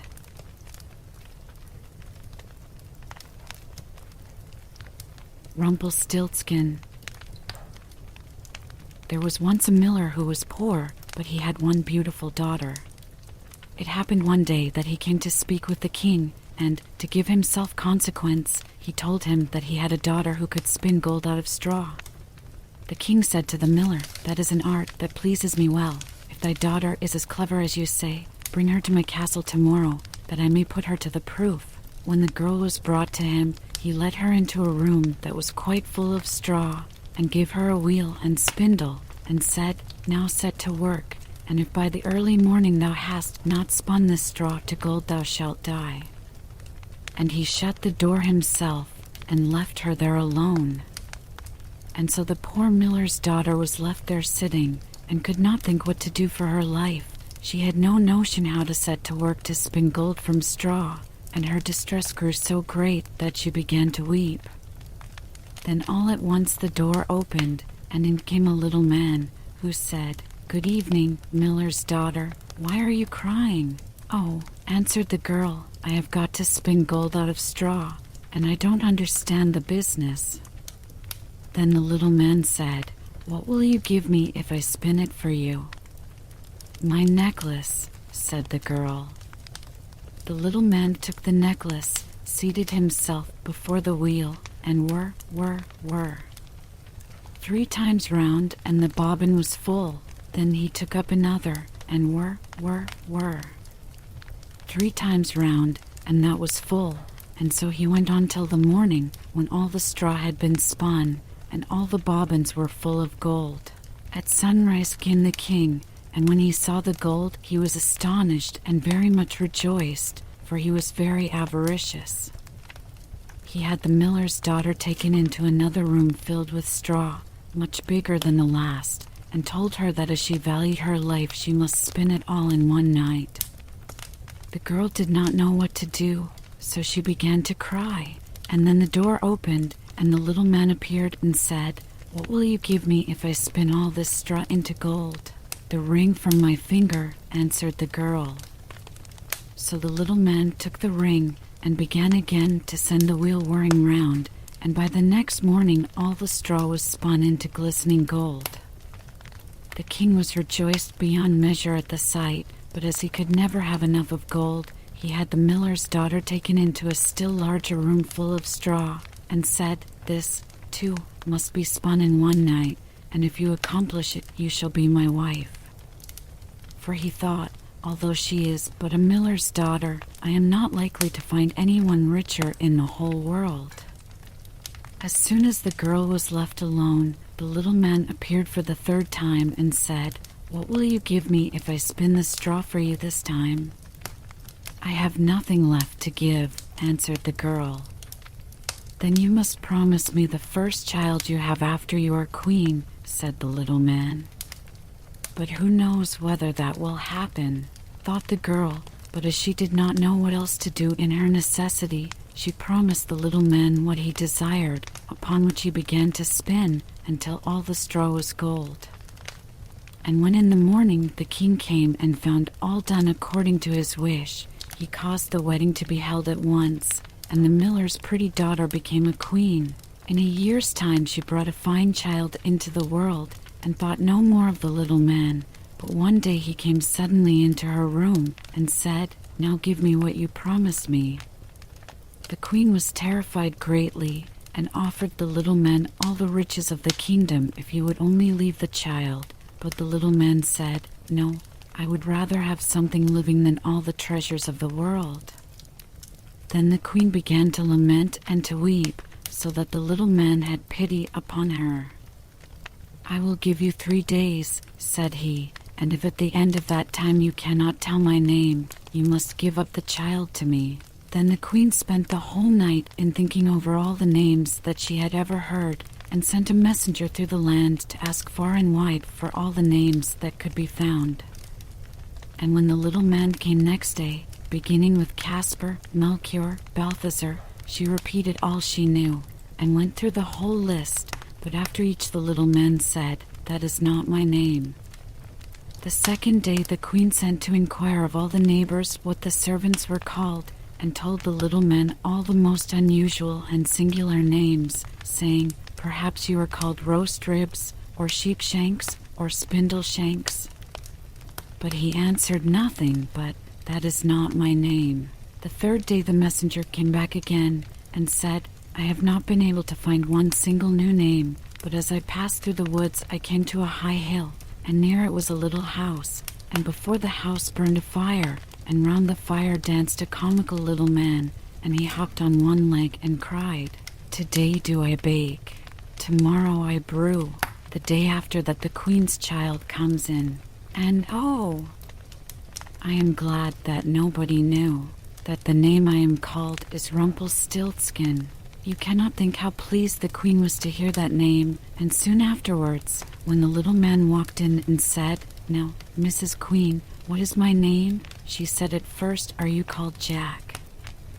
"No," answered he. "Are you called Harry?" she asked again. "No," answered he. And then she said, "Then perhaps your name is Rumpelstiltskin? The devil told you that." "The devil told you that," cried the little man, and in his anger he stamped with his right foot so hard that it went into the ground above his knee. Then he seized his left foot with both his hands in such a fury that he split in two, and there was an end of him.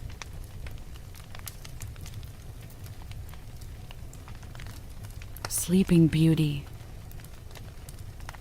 In times past there lived a king and queen who said to each other every day of their lives, "Would that we had a child," and yet they had none.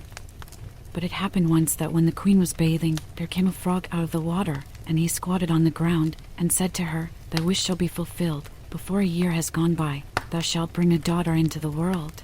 And as the frog foretold, so it happened, and the queen bore a daughter so beautiful that the king could not contain himself for joy, and he ordained a great feast. Not only did he bid to it his relations, friends, and acquaintances, but also the wise women, that they might be kind and favorable to the child. There were 13 of them in his kingdom, but as he had only provided 12 golden plates for them to eat from, one of them had to be left out. However, the feast was celebrated with all splendor, and as it drew to an end, the wise women stood forward to present to the child their wonderful gifts. One bestowed virtue, one beauty, a third riches, and so on, whatever there is in the world to wish for. And when 11 of them had said their say, in came the uninvited 13th, burning to revenge herself, and without greeting or respect, she cried with a loud voice, "In the 15th year of her age, the princess shall prick herself with a spindle, and shall fall down dead." And without speaking one more word, she turned away and left the hall. Everyone was terrified at her saying, when the 12th came forward, for she had not yet bestowed her gift, and though she could not do away with the evil prophecy, yet she could soften it. So she said, "The princess shall not die, but fall into a deep sleep for 100 years. Now the king, being desirous of saving his child even from this misfortune, gave commandment that all the spindles in his kingdom should be burnt up. The maiden grew up, adorned with all the gifts of the wise women, and she was so lovely, modest, sweet, and kind and clever that no one who saw her could help loving her. It happened one day, she being already 15 years old, that the king and queen rode abroad, and the maiden was left behind alone in the castle. She wandered about into all the nooks and corners, and into all the chambers and parlors, as the fancy took her, till at last she came to an old tower. She climbed the narrow winding stair, which led to a little door, with a rusty key sticking out of the lock. She turned the key, and the door opened, and there in the little room sat an old woman with a spindle, diligently spinning her flax. "Good day, mother," said the princess. "What are you doing?" "I am spinning," answered the old woman, nodding her head. "What thing is that twists round so briskly?" asked the maiden, and taking the spindle into her hand she began to spin. But no sooner had she touched it than the evil prophecy was fulfilled, and she pricked her finger with it. In that very moment she fell back upon the bed that stood there, and lay in a deep sleep. And this sleep fell upon the whole castle. The king and queen, who had returned and were in the great hall, fell fast asleep, and with them the whole court. The horses in their stalls, the dogs in the yard, the pigeons on the roof, the flies on the wall, the very fire that flickered on the hearth, became still and slept like the rest, and the meat on the spit ceased roasting, and the cook, who was going to pull the scullion's hair for some mistake he had made, let him go, and went to sleep. And the wind ceased, and not a leaf fell from the trees about the castle. Then round about that place there grew a hedge of thorns thicker every year, until at last the whole castle was hidden from view, and nothing of it could be seen but the vane on the roof. And a rumor went abroad in all that country of the beautiful sleeping Rosamond, for so was the princess called, and from time to time many king's sons came and tried to force their way through the hedge, but it was impossible for them to do so, for the thorns held fast together like strong hands, and the young men were caught by them, and not being able to get free, there died a lamentable death.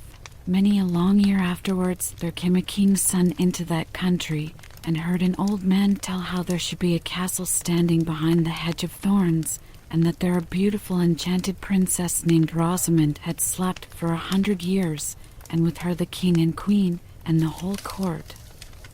The old man had been told by his grandfather that many king's sons had sought to pass the thorn hedge, but had been caught and pierced by the thorns, and had died a miserable death. Then said the young man, "Nevertheless, I do not fear to try. I shall win through and see the lovely Rosamond." The good old man tried to dissuade him, but he would not listen to his words. For now the 100 years were at an end, and the day had come when Rosamond should be awakened. When the prince drew near the hedge of thorns, it was changed into a hedge of beautiful large flowers, which parted and bent aside to let him pass, and then closed behind him in a thick hedge. When he reached the castle yard, he saw the horses and brindled hunting dogs lying asleep, and on the roof the pigeons were sitting with their heads under their wings. And when he came indoors, the flies on the wall were asleep, the cook in the kitchen had his hand uplifted to strike the scullion, and the kitchen maid had the black fowl on her lap ready to pluck. Then he mounted higher, and saw in the hall the whole court lying asleep, and above them, on their thrones, slept the king and the queen. And still he went farther, and all was so quiet that he could hear his own breathing, and at last he came to the tower, and went up the winding stair, and opened the door of the little room where Rosamond lay. And when he saw her looking so lovely in her sleep, he could not turn away his eyes, and presently he stooped and kissed her, and she awaked, and opened her eyes, and looked very kindly on him. And she rose, and they went forth together, and the king and the queen and whole court waked up, and gazed on each other with great eyes of wonderment. And the horses in the yard got up and shook themselves, the hounds sprang up and wagged their tails, the pigeons on the roof drew their heads from under their wings, looked round, and flew into the field, the flies on the wall crept on a little farther, the kitchen fire leapt up and blazed, and cooked the meat, the joint on the spit began to roast, the cook gave the scullion such a box on the ear that he roared out, and the maid went on plucking the fowl. Then the wedding of the prince and Rosamond was held with all splendor, and they lived very happily together until their lives' end.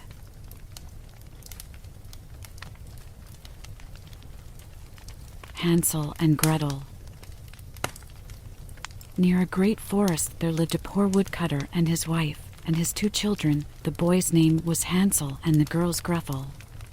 They had very little to bite or to sup, and once, when there was great dearth in the land, the man could not even gain the daily bread. As he lay in bed one night thinking of this, and turning and tossing, he sighed heavily, and said to his wife, "What will become of us?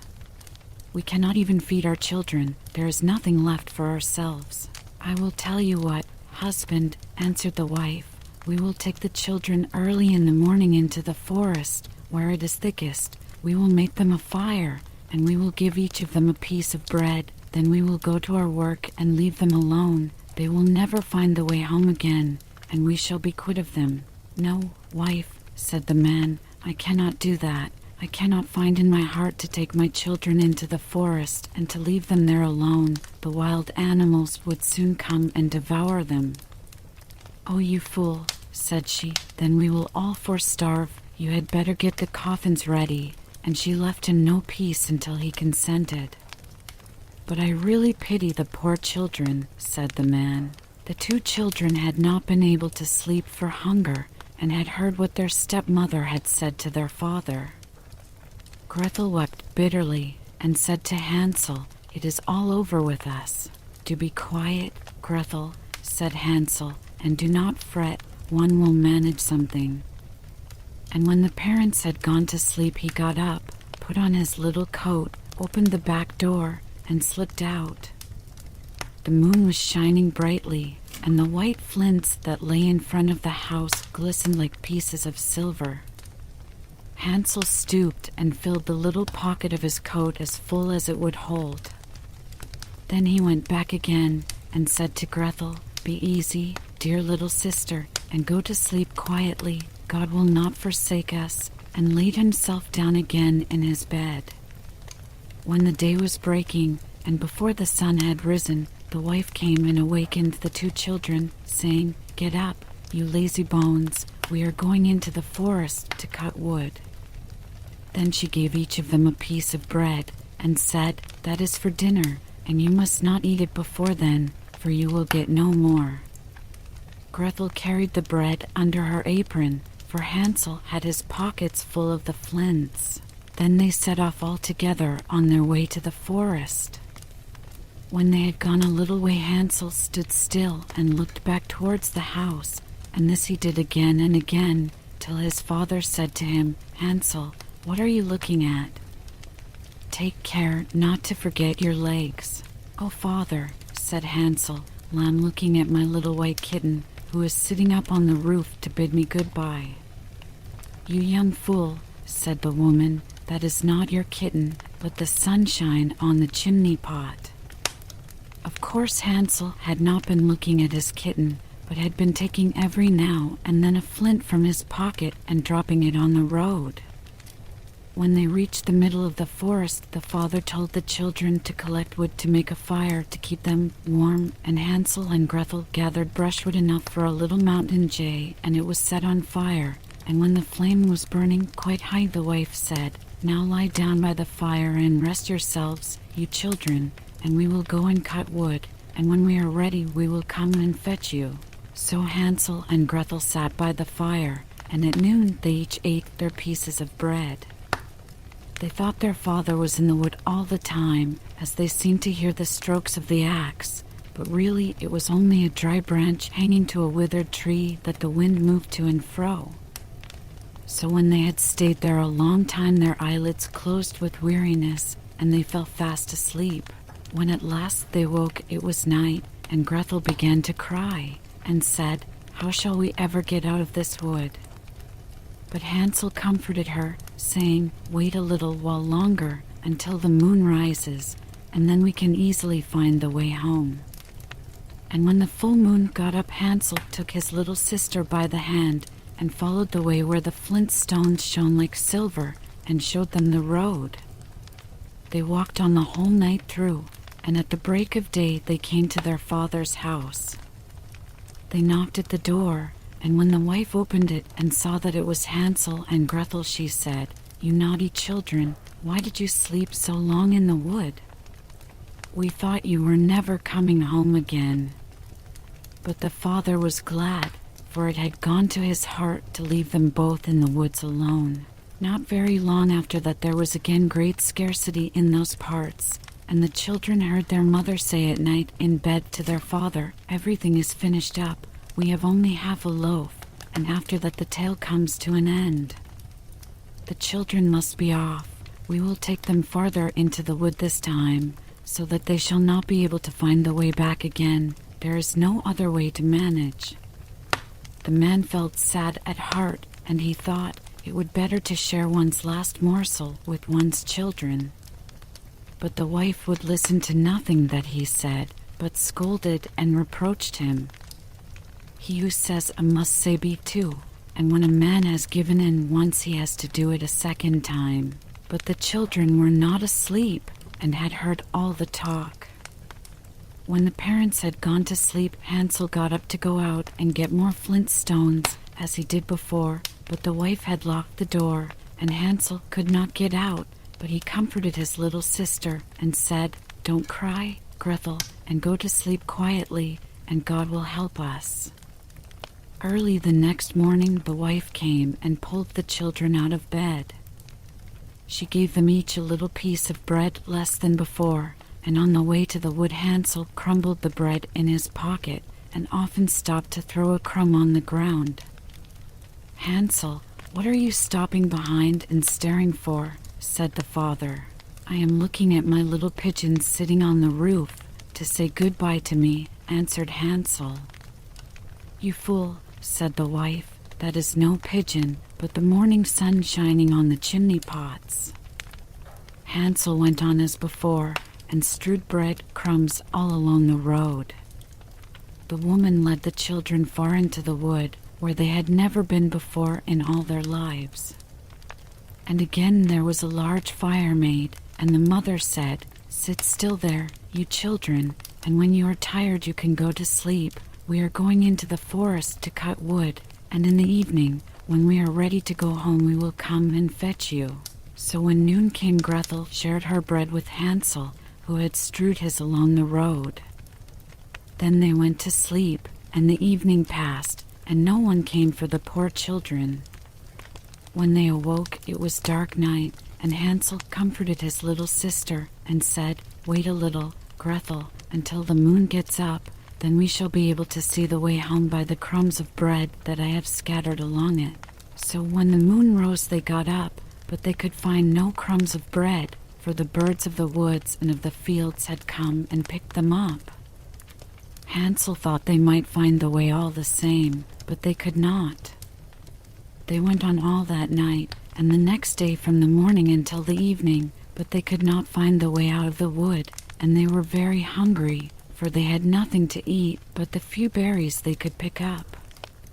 And when they were so tired that they could no longer drag themselves along, they lay down under a tree and fell asleep.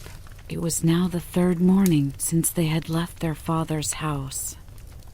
They were always trying to get back to it, but instead of that they only found themselves farther in the wood, and if help had not soon come, they would have been starved. About noon they saw a pretty snow-white bird sitting on a bough, and singing so sweetly that they stopped to listen. And when he had finished, the bird spread his wings and flew before them, and they followed after him until they came to a little house, and the bird perched on the roof. And when they came nearer, they saw that the house was built of bread and roofed with cakes, and the window was of transparent sugar. "We will have some of this," said Hansel, "and make a fine meal. I will eat a piece of the roof, Gretel, and you can have some of the window that will taste sweet." So Hansel reached up and broke off a bit of the roof, just to see how it tasted, and Gretel stood by the window and gnawed at it. Then they heard a thin voice call out from inside, "Nibble, nibble, like a mouse. Who is nibbling at my house?" And the children answered, "Never mind, it is the wind." And they went on eating, never disturbing themselves. Hansel, who found that the roof tasted very nice, took down a great piece of it, and Gretel pulled out a large round window pane and sat her down and began upon it. Then the door opened, and an aged woman came out, leaning upon a crutch. Hansel and Gretel felt very frightened and let fall what they had in their hands. The old woman, however, nodded her head and said, "Ah, my dear children, how come you here? You must come indoors and stay with me. You will be no trouble." So she took them each by the hand and led them into her little house. And there they found a good meal laid out of milk and pancakes, with sugar, apples, and nuts. After that she showed them 2 little white beds, and Hansel and Gretel laid themselves down on them and thought they were in heaven. The old woman, although her behavior was so kind, was a wicked witch who lay in wait for children and had built the little house on purpose to entice them. When they were once inside, she used to kill them, cook them, and eat them, and then it was a feast day with her. The witch's eyes were red, and she could not see very far, but she had a keen scent, like the beasts, and knew very well when human creatures were near. When she knew that Hansel and Gretel were coming, she gave a spiteful laugh and said triumphantly, "I have them, and they shall not escape me." Early in the morning, before the children were awake, She got up to look at them, and as they lay sleeping so peacefully with round rosy cheeks, she said to herself, "What a fine feast I shall have."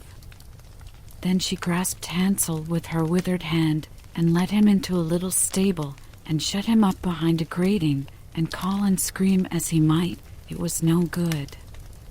Then she went back to Grethel and shook her, crying, "Get up, lazy bones, fetch water, and cook something nice for your brother. He is outside in the stable and must be fattened up. And when he is fat enough, I will eat him." Grethel began to weep bitterly, but it was of no use. She had to do what the wicked witch bade her. And so the best kind of victuals was cooked for poor Hansel, while Grethel got nothing but crab shells. Each morning the old woman visited the little stable and cried, "Hansel, stretch out your finger, that I may tell if you will soon be fat enough." Hansel, however, used to hold out a little bone, and the old woman, who had weak eyes, could not see what it was, and supposing it to be Hansel's finger, wondered very much that it was not getting fatter. When 4 weeks had passed and Hansel seemed to remain so thin, she lost patience and could wait no longer. "Now then, Grethel," cried she to the little girl, "be quick and draw water. Be Hansel fat or be he lean, tomorrow I must kill and cook him." Oh, what a grief for the poor little sister to have to fetch water, and how the tears flowed down over her cheeks. "Dear God, pray help us," cried she. "If we had been devoured by wild beasts in the wood, at least we should have died together." "Spare me your lamentations," said the old woman. "They are of no avail." Early next morning Grethel had to get up, make the fire, and fill the kettle. "First we will do the baking," said the old woman. "I've heated the oven already, and kneaded the dough." She pushed poor Grethel towards the oven, out of which the flames were already shining. "Creep in," said the witch, "and see if it is properly hot, so that the bread may be baked." And Grethel once in, she meant to shut the door upon her and let her be baked, and then she would have eaten her. But Grethel perceived her intention, and said, "I don't know how to do it. How shall I get in?" "Stupid goose," said the old woman, "the opening is big enough. Do you see? I could get in myself." And she stooped down and put her head in the oven's mouth. Then Grethel gave her a push, so that she went in farther, and she shut the iron door upon her and put up the bar. Oh, how frightfully she howled! But Grethel ran away and left the wicked witch to burn miserably. Grethel went straight to Hansel, opened the stable door, and cried, "Hansel, we are free. The old witch is dead." Then out flew Hansel like a bird from its cage as soon as the door is opened. How rejoiced they both were! How they fell each on the other's neck, and danced about and kissed each other. And as they had nothing more to fear, they went over all the old witch's house, and in every corner there stood chests of pearls and precious stones. "This is something better than flint stones," said Hansel as he filled his pockets, and Grethel, thinking she also would like to carry something home with her, filled her apron full. "Now away we go," said Hansel, "if we only can get out of the witch's wood." When they had journeyed a few hours, they came to a great piece of water. "We can never get across this," said Hansel. "I see no stepping stones and no bridge." "And there is no boat either," said Grethel, "but here comes a white duck. If I ask her, she will help us over." So she cried, "Duck, duck, here we stand, Hansel and Grethel on the land. Stepping stones and bridge we lack. Carry us over on your nice white back." And the duck came accordingly, and Hansel got upon her and told his sister to come too. "No," answered Grethel, "that would be too hard upon the duck. We can go separately, one after the other." And that was how it was managed, and after that they went on happily until they came to the wood, and the way grew more and more familiar, till at last they saw in the distance their father's house.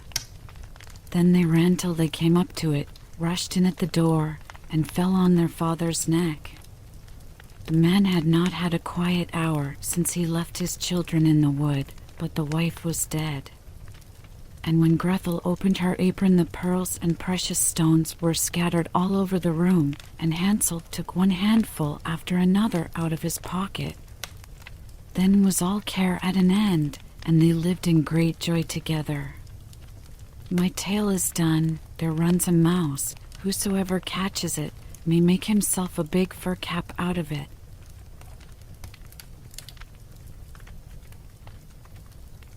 Cinderella. There was once a rich man whose wife lay sick, and when she felt her end drawing near, she called to her only daughter to come near her bed, and said, "Dear child, be pious and good, and God will always take care of you, and I will look down upon you from heaven, and will be with you." And then she closed her eyes and expired. The maiden went every day to her mother's grave and wept, and was always pious and good. When the winter came, the snow covered the grave with a white covering, and when the sun came in the early spring and melted it away, the man took to himself another wife. The new wife brought 2 daughters home with her, and they were beautiful and fair in appearance, but at heart were black and ugly. And then began very evil times for the poor stepdaughter. "Is the stupid creature to sit in the same room with us?" said they. "Those who eat food must earn it. Out upon her for a kitchen maid." They took away her pretty dresses, and put on her an old gray kirtle, and gave her wooden shoes to wear. "Just look now at the proud princess, how she is decked out," cried they, laughing, and then they sent her into the kitchen. There she was obliged to do heavy work from morning to night, get up early in the morning, draw water, make the fires, cook, and wash.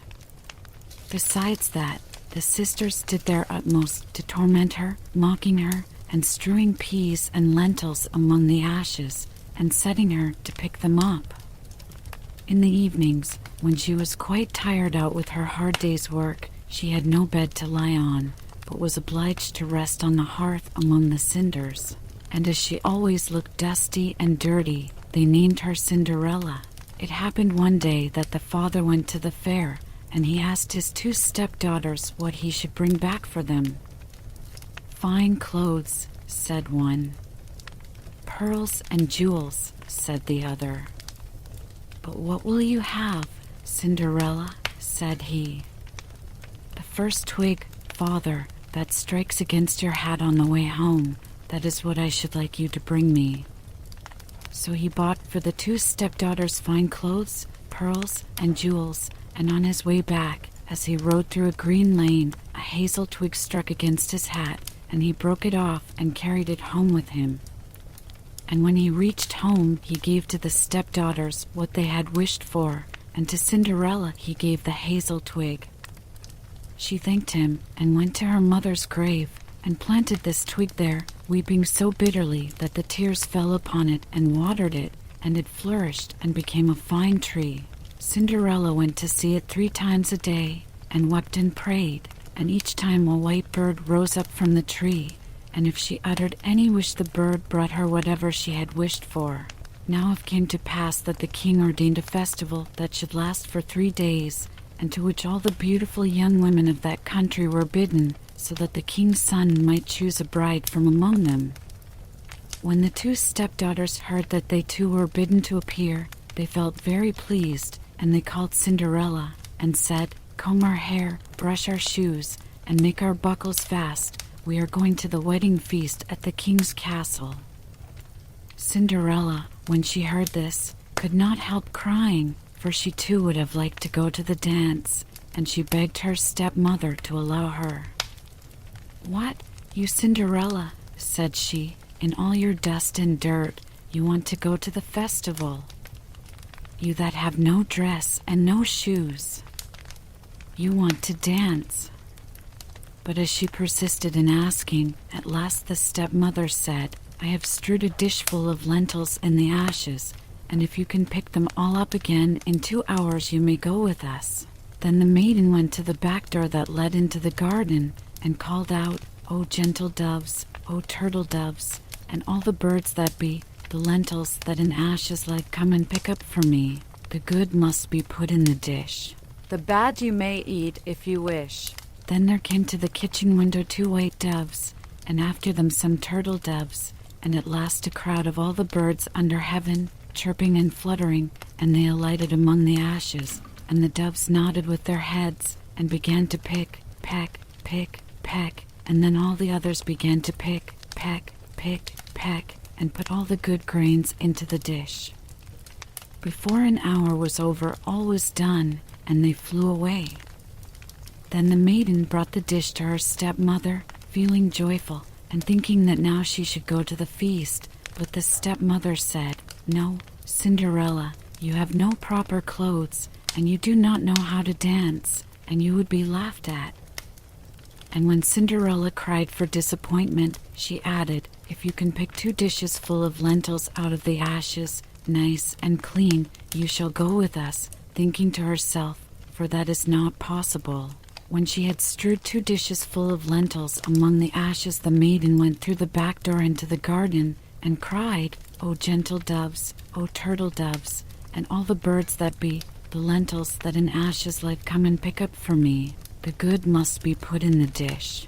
The bad you may eat if you wish.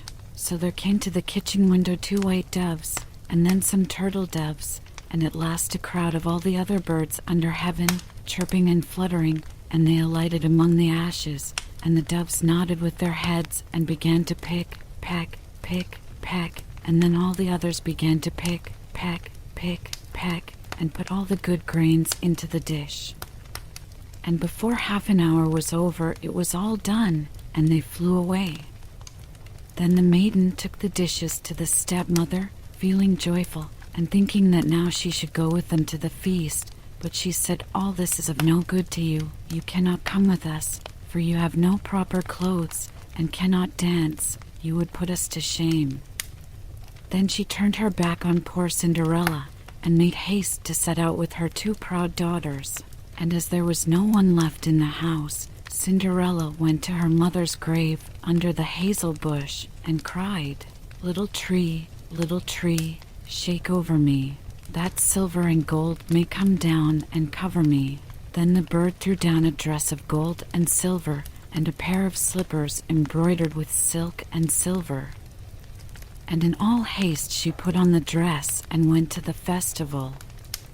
But her stepmother and sisters did not know her, and thought she must be a foreign princess. She looked so beautiful in her golden dress. Of Cinderella they never thought at all, and supposed that she was sitting at home arid picking the lentils out of the ashes.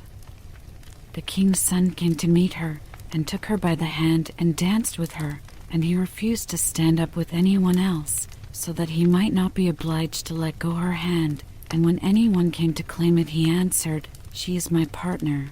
And when the evening came, she wanted to go home, but the prince said he would go with her to take care of her, for he wanted to see where the beautiful maiden lived. But she escaped him and jumped up into the pigeon house. Then the prince waited until the father came and told him the strange maiden had jumped into the pigeon house. The father thought to himself, It cannot surely be Cinderella, and called for axes and hatchets, and had the pigeon house cut down, but there was no one in it. And when they entered the house, there sat Cinderella in her dirty clothes among the cinders, and a little oil lamp burnt dimly in the chimney, for Cinderella had been very quick, and had jumped out of the pigeon house again, and had run to the hazel bush, and there she had taken off her beautiful dress, and had laid it on the grave, and the bird had carried it away again, and then she had put on her little gray kirtle again, and had sat down in the kitchen among the cinders. The next day, when the festival began anew, and the parents and stepsisters had gone to it, Cinderella went to the hazel bush and cried, little tree, shake over me, that silver and gold may come down and cover me. Then the bird cast down a still more splendid dress than on the day before. And when she appeared in it among the guests, everyone was astonished at her beauty. The prince had been waiting until she came, and he took her hand and danced with her alone. And when anyone else came to invite her, he said, "She is my partner." And when the evening came, she wanted to go home, and the prince followed her, for he wanted to see to what house she belonged, but she broke away from him and ran into the garden at the back of the house. There stood a fine large tree, bearing splendid pears. She leapt as lightly as a squirrel among the branches, and the prince did not know what had become of her. So he waited until the father came, and then he told him that the strange maiden had rushed from him, and that he thought she had gone up into the pear tree. The father thought to himself, "It cannot surely be Cinderella," and called for an axe, and felt, "Dack, dack, here we stand." And when they went into the kitchen, there sat Cinderella among the cinders, as usual, for she had got down the other side of the tree, and had taken back her beautiful clothes to the bird on the hazel bush, and had put on her old gray kirtle again. On the third day, when the parents and the stepchildren had set off, Cinderella went again to her mother's grave, and said to the tree, little tree, shake over me. That silver and gold may come down and cover me." Then the bird cast down a dress, the like of which had never been seen, for splendor and brilliancy, and slippers that were of gold. And when she appeared in this dress at the feast, nobody knew what to say for wonderment. The prince danced with her alone, and if anyone else asked her, he answered, "She is my partner." And when it was evening, Cinderella wanted to go home, and the prince was about to go with her, when she ran past him so quickly that he could not follow her. But he had laid a plan, and had caused all the steps to be spread with pitch, so that as she rushed down them, the left shoe of the maiden remained sticking in it. The prince picked it up, and saw that it was of gold, and very small and slender. The next morning he went to the father, and told him that none should be his bride save the one whose foot the golden shoe should fit. Then the two sisters were very glad, because they had pretty feet. The eldest went to her room to try on the shoe, and her mother stood by. But she could not get her great toe into it, for the shoe was too small. Then her mother handed her a knife, and said, "Cut the toe off, for when you are queen you will never have to go on foot." So the girl cut her toe off, squeezed her foot into the shoe, concealed the pain, and went down to the prince.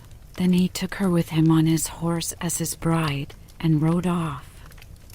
They had to pass by the grave, and there sat the two pigeons on the hazel bush, and cried, "There they go, there they go. There is blood on her shoe. The shoe is too small. Not the right bride at all." Then the prince looked at her shoe, and saw the blood flowing. And he turned his horse round, and took the false bride home again, saying she was not the right one, and that the other sister must try on the shoe. So she went into her room to do so, and got her toes comfortably in, but her heel was too large. Then her mother handed her the knife, saying, "Cut a piece off your heel. When you are queen you will never have to go on foot." So the girl cut a piece off her heel, and thrust her foot into the shoe, concealed the pain, and went down to the prince, who took his bride before him on his horse and rode off. When they passed by the hazel bush, the two pigeons sat there and cried, "There they go, there they go. There is blood on her shoe. The shoe is too small. Not the right bride at all." Then the prince looked at her foot, and saw how the blood was flowing from the shoe, and staining the white stocking. And he turned his horse round, and brought the false bride home again. "This is not the right one," said he. "Have you no other daughter?" "No," said the man, "only my dead wife left behind her a little stunted Cinderella. It is impossible that she can be the bride." But the king's son ordered her to be sent for, but the mother said, "Oh no, she is much too dirty. I could not let her be seen." But he would have her fetched, and so Cinderella had to appear. First she washed her face and hands quite clean, and went in and curtsied to the prince, who held out to her the golden shoe. Then she sat down on a stool, drew her foot out of the heavy wooden shoe, and slipped it into the golden one, which fitted it perfectly. And when she stood up, and the prince looked in her face, he knew again the beautiful maiden that had danced with him, and he cried, "This is the right bride." The stepmother and the two sisters were thunderstruck and grew pale with anger, but he put Cinderella before him on his horse and rode off. And as they passed the hazel bush, the two white pigeons cried, "There they go, there they go. No blood on her shoe. The shoe's not too small. The right bride is she after all." And when they had thus cried, they came flying after and perched on Cinderella's shoulders, one on the right, the other on the left, and so remained. And when her wedding with the prince was appointed to be held, the false sisters came, hoping to curry favor and to take part in the festivities. So as the bridal procession went to the church, the eldest walked on the right side and the younger on the left, and the pigeons picked out an eye of each of them. And as they returned, the elder was on the left side and the younger on the right, and the pigeons picked out the other eye of each of them. And so they were condemned to go blind for the rest of their days because of their wickedness and falsehood.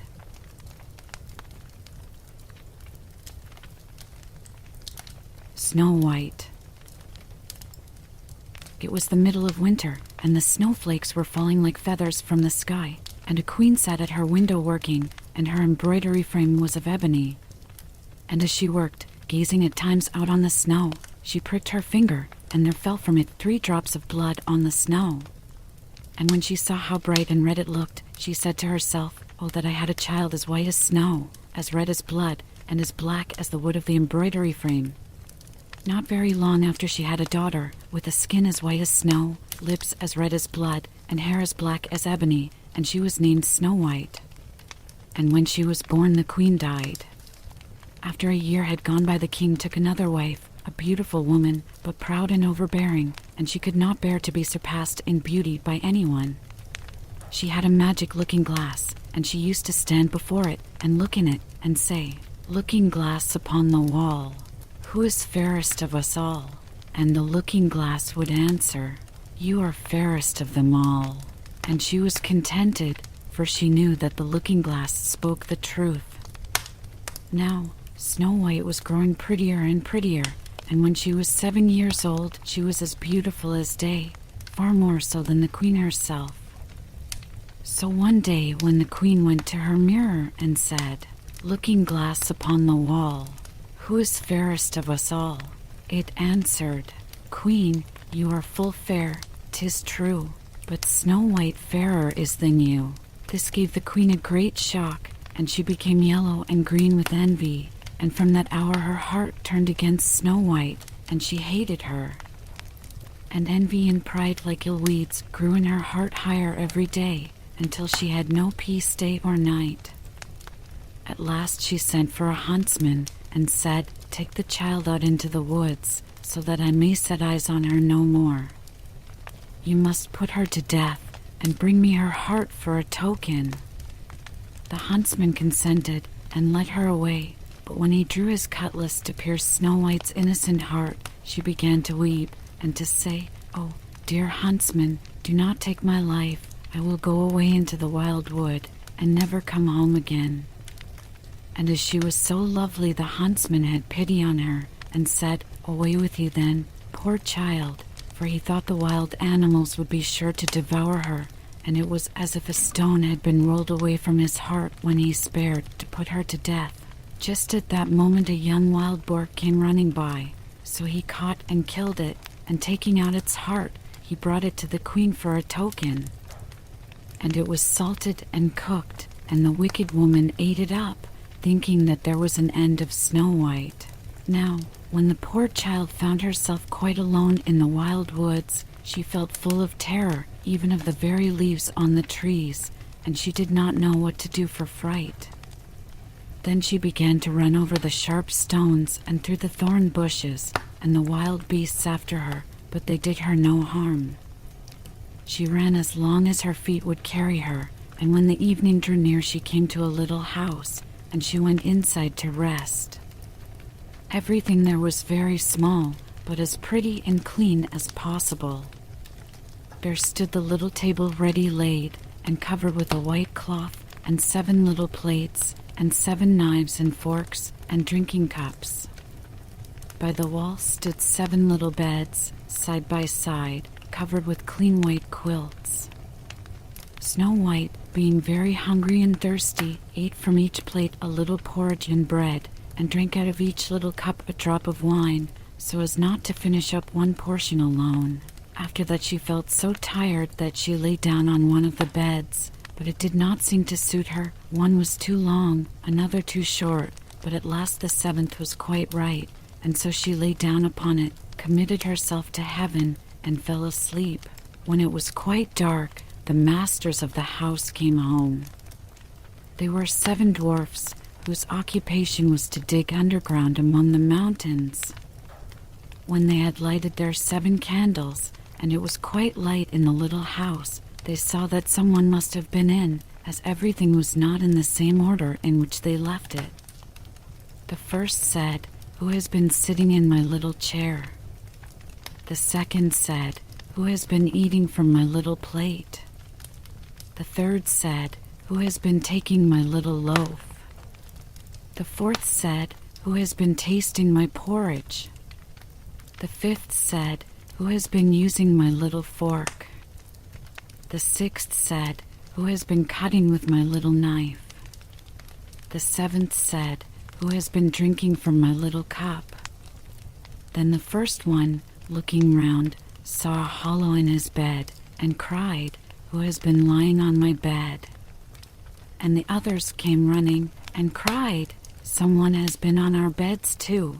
But when the 7th looked at his bed, he saw little Snow White lying there asleep. Then he told the others, who came running up, crying out in their astonishment, and holding up their 7 little candles to throw a light upon Snow White. "Oh, goodness! Oh, gracious!" cried they. "What beautiful child is this?" And were so full of joy to see her that they did not wake her, but let her sleep on. And the 7th dwarf slept with his comrades, an hour at a time with each, until the night had passed. When it was morning, and Snow White awoke and saw the 7 dwarfs, she was very frightened, but they seemed quite friendly, and asked her what her name was, and she told them, and then they asked how she came to be in their house. And she related to them how her stepmother had wished her to be put to death, and how the huntsman had spared her life, and how she had run the whole day long, until at last she had found their little house. Then the dwarfs said, "If you will keep our house for us, and cook, and wash, and make the beds, and sew and knit, and keep everything tidy and clean, you may stay with us, and you shall lack nothing." "With all my heart," said Snow White, and so she stayed, and kept the house in good order. In the morning the dwarfs went to the mountain to dig for gold. In the evening they came home, and their supper had to be ready for them. All the day long the maiden was left alone, and the good little dwarfs warned her, saying, "Beware of your stepmother, she will soon know you are here. Let no one into the house." Now the queen, having eaten Snow White's heart, as she supposed, felt quite sure that now she was the first and fairest, and so she came to her mirror and said, "Looking glass upon the wall, who is fairest of us all?" And the glass answered, "Queen, thou art of beauty rare, but Snow White, living in the glen, with the 7 little men, is 1,000 times more fair." Then she was very angry, for the glass always spoke the truth, and she knew that the huntsman must have deceived her, and that Snow White must still be living.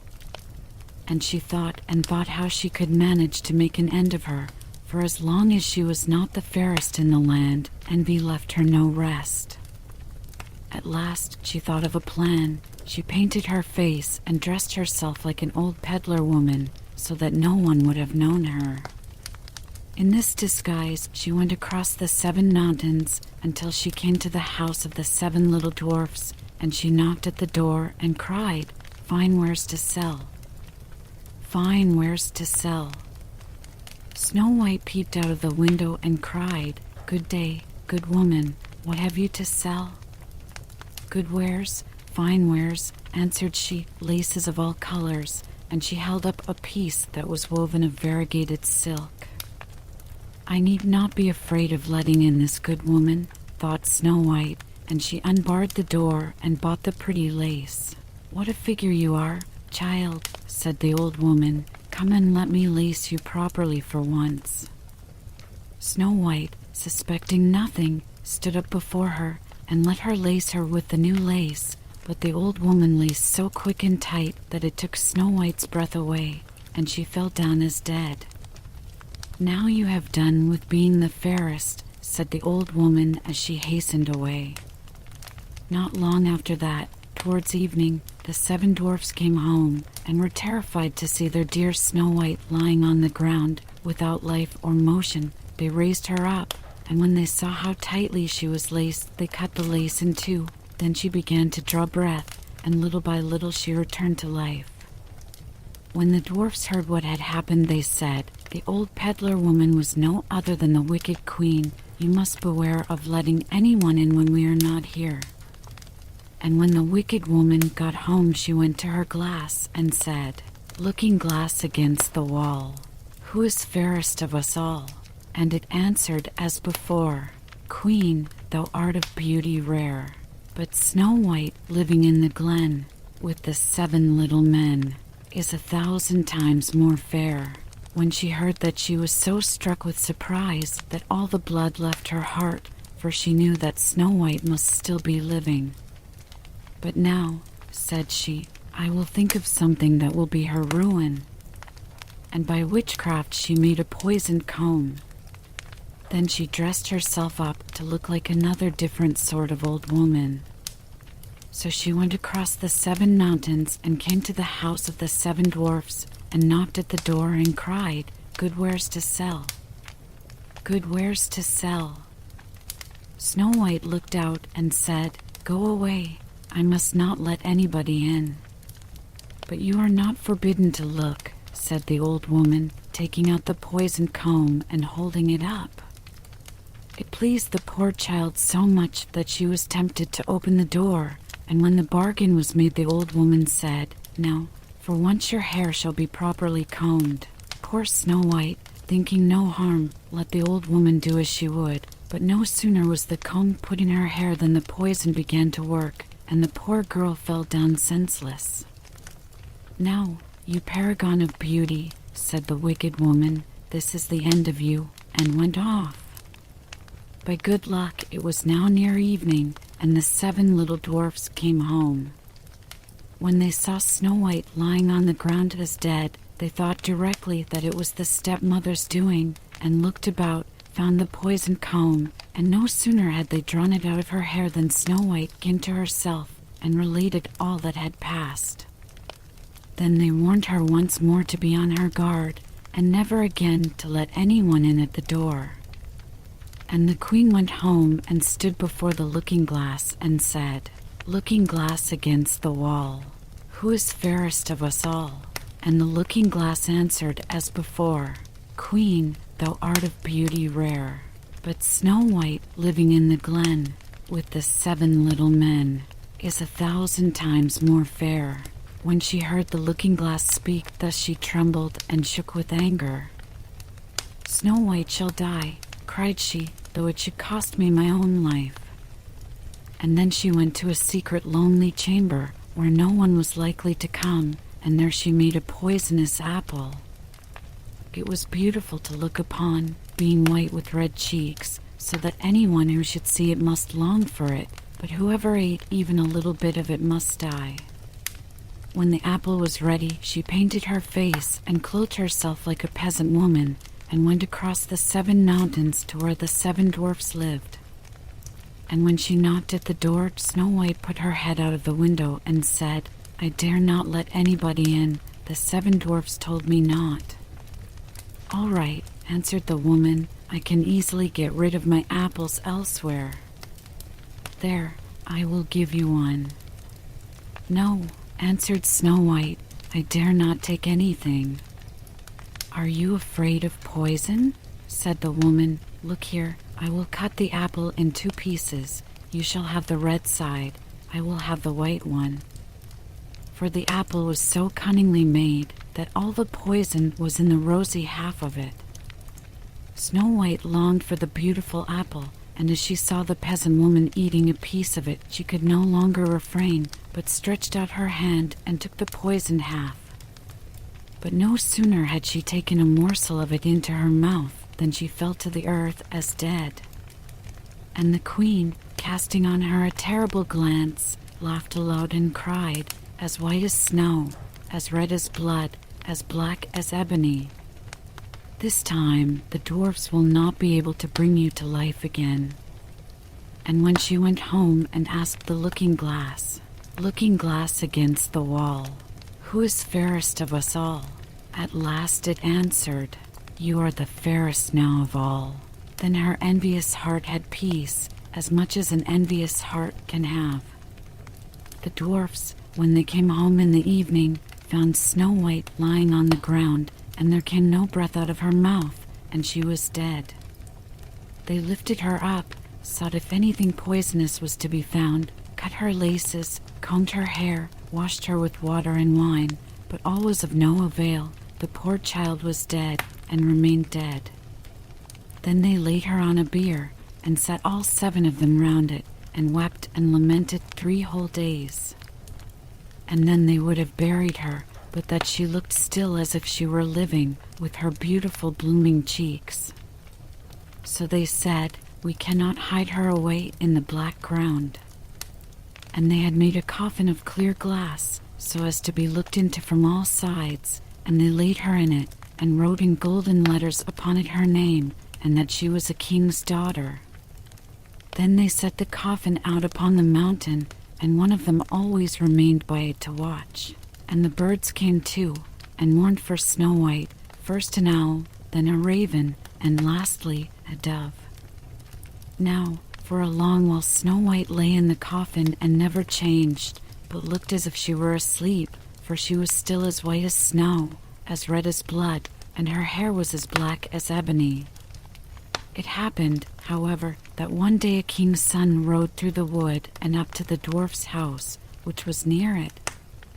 He saw on the mountain the coffin, and beautiful Snow White within it, and he read what was written in golden letters upon it. Then he said to the dwarfs, "Let me have the coffin, and I will give you whatever you like to ask for it." But the dwarfs told him that they could not part with it for all the gold in the world. But he said, "I beseech you to give it me, for I cannot live without looking upon Snow White. If you consent, I will bring you to great honor, and care for you as if you were my brethren." When he so spoke, the good little dwarfs had pity upon him and gave him the coffin, and the king's son called his servants and bid them carry it away on their shoulders. Now it happened that as they were going along, they stumbled over a bush, and with the shaking the bit of poisoned apple flew out of her throat. It was not long before she opened her eyes, threw up the cover of the coffin, and sat up, alive and well. "Oh dear! Where am I?" cried she. The king's son answered, full of joy, "You are near me," and, relating all that had happened, he said, "I would rather have you than anything in the world. Come with me to my father's castle, and you shall be my bride." And Snow White was kind, and went with him, and their wedding was held with pomp and great splendor. But Snow White's wicked stepmother was also bidden to the feast, and when she had dressed herself in beautiful clothes, she went to her looking-glass and said, "Looking-glass upon the wall, who is fairest of us all?" The looking-glass answered, "O Queen, although you are of beauty rare, the young bride is 1,000 times more fair." Then she railed and cursed, and was beside herself with disappointment and anger. First she thought she would not go to the wedding, but then she felt she should have no peace until she went and saw the bride. And when she saw her, she knew her for Snow White, and could not stir from the place for anger and terror. for they had ready red-hot iron shoes, in which she had to dance until she fell down dead.